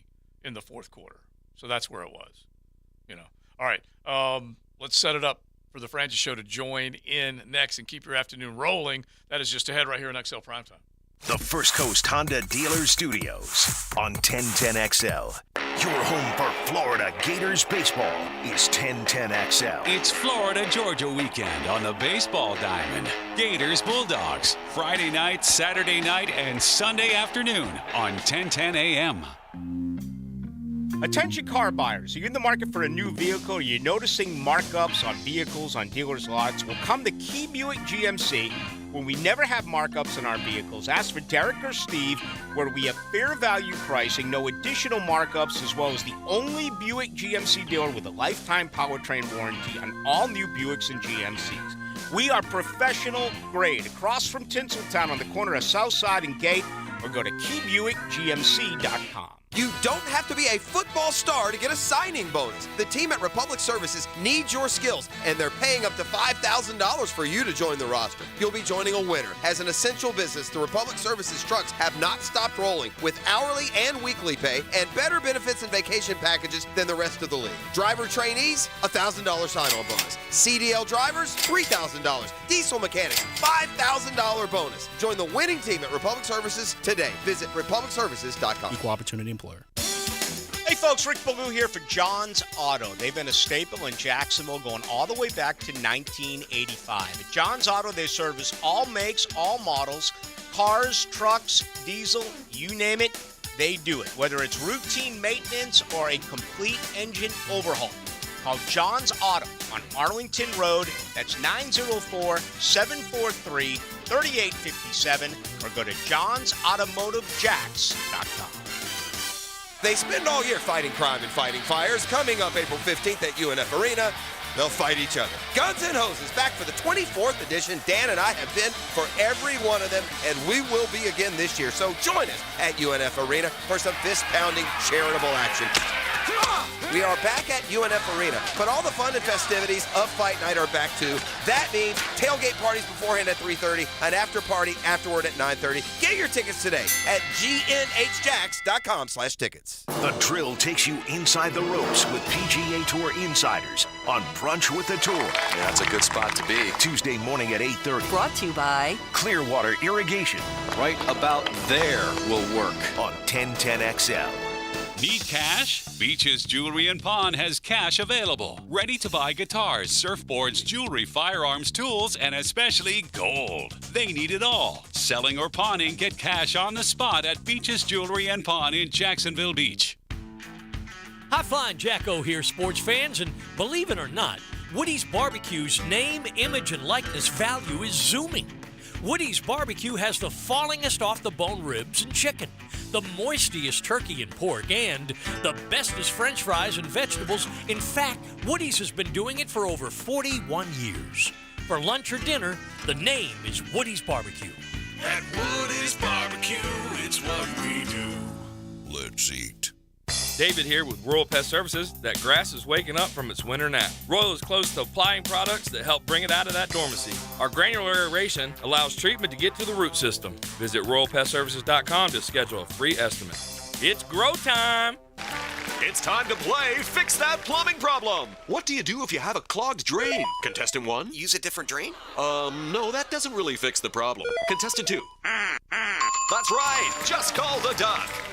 Don't let plumbing problems linger. Call the pros at Duck Duck Rooter. Commercial, residential, any plumbing issue or project. When you're stuck, call the duck.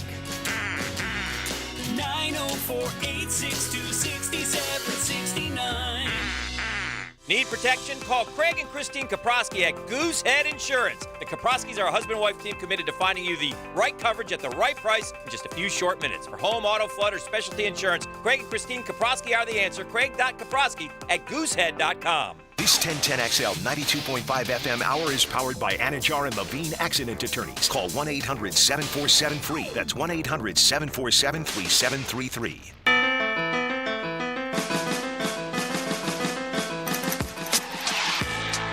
Hey, remember this? It's up. Missed it to the right. Oh, the band is out on the field. He's going to go into the end zone. Down goes Frazier. Down goes Frazier. Down goes Frazier. There's a new home run champion of all time, and it's Henry Aaron. Time now for a Modelo moment. Make your next moment with a Modelo. Waited for years. Many doubted we'd ever see it. But here it is. The return to glory. The return to glory. Another great call. It might be listed as a Nancism, but that's fine. I mean, the drama. And here it is. Waited for years. Many doubted we'd ever see it. But here it is. But here it is. The return to glory. That's so You know what that is? That's an announced call with a ... Okay? Pause. And here it is. Pause for purpose. Make sure you build the moment. And I would do it too. I'm sure you do Just do it. like that. It would be awesome. There's no doubt in my mind on the international broadcast, Joe C. in the Joe C. voice goes, Here it is.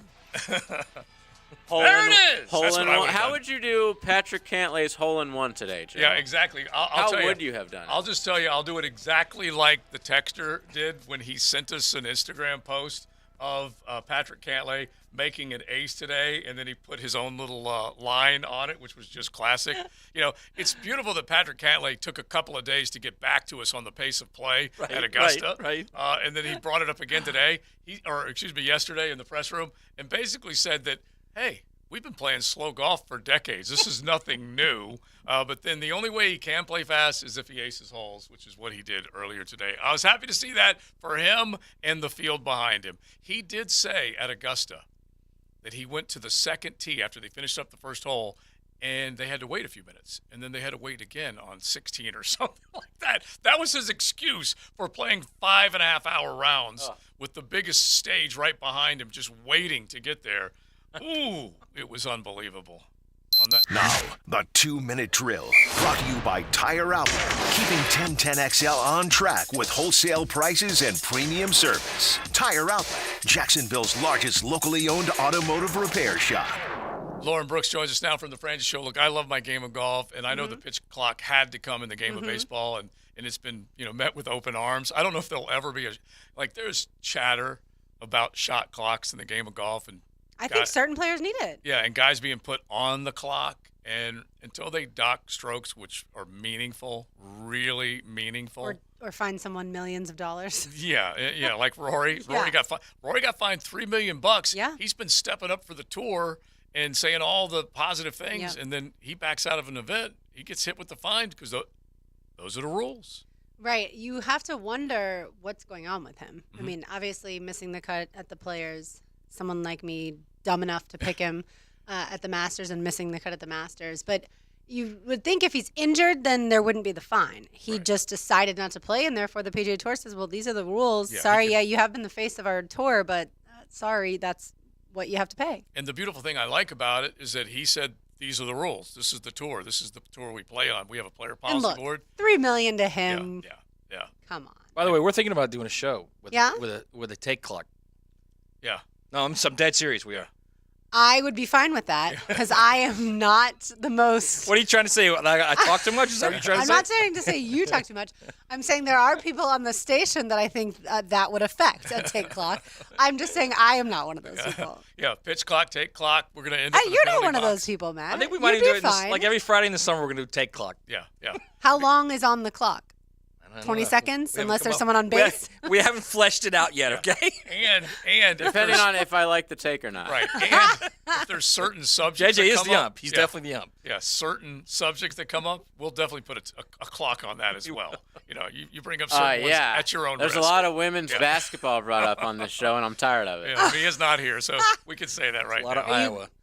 Now, what happens to you if you go over your time? Well, that's JJ. Turn He's your the mic ump. off, and then I step up and I do to the crowd like the ump does. Yeah. It's 3-2 count. I think you should be able to tase them, JJ. Oh, jeez. I would gladly do that. All right, what is coming up this afternoon? Well, obviously, we were in Gainesville yesterday. So fun always going down there. And so we will discuss the orange and blue game and a lot of the defense that was good and a lot of the offense that was not so good.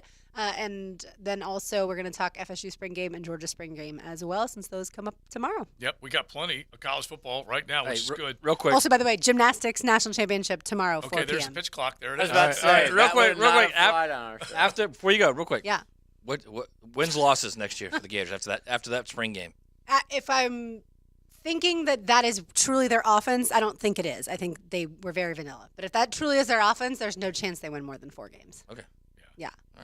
But the offense clearly was, I think, as vanilla as they possibly could be.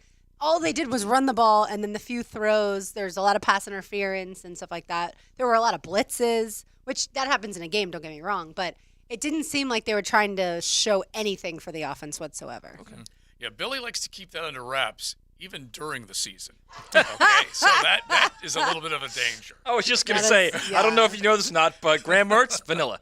Yeah, also true. And that's where you wonder, Billy Napier said after the orange and blue game that another quarterback could be in the works. And so that's where you wonder, could they get someone else, and then will Gator Nation do backflips and all that stuff? Yeah, portal time. All right, we'll be listening, Lauren. Thank you. All right, thank you. All right, Lauren Brooks, Frank Frangie, Hayes Carline. That's the line of the year so far. But just take the lid good. off of it, man. Please. Take the lid off of it.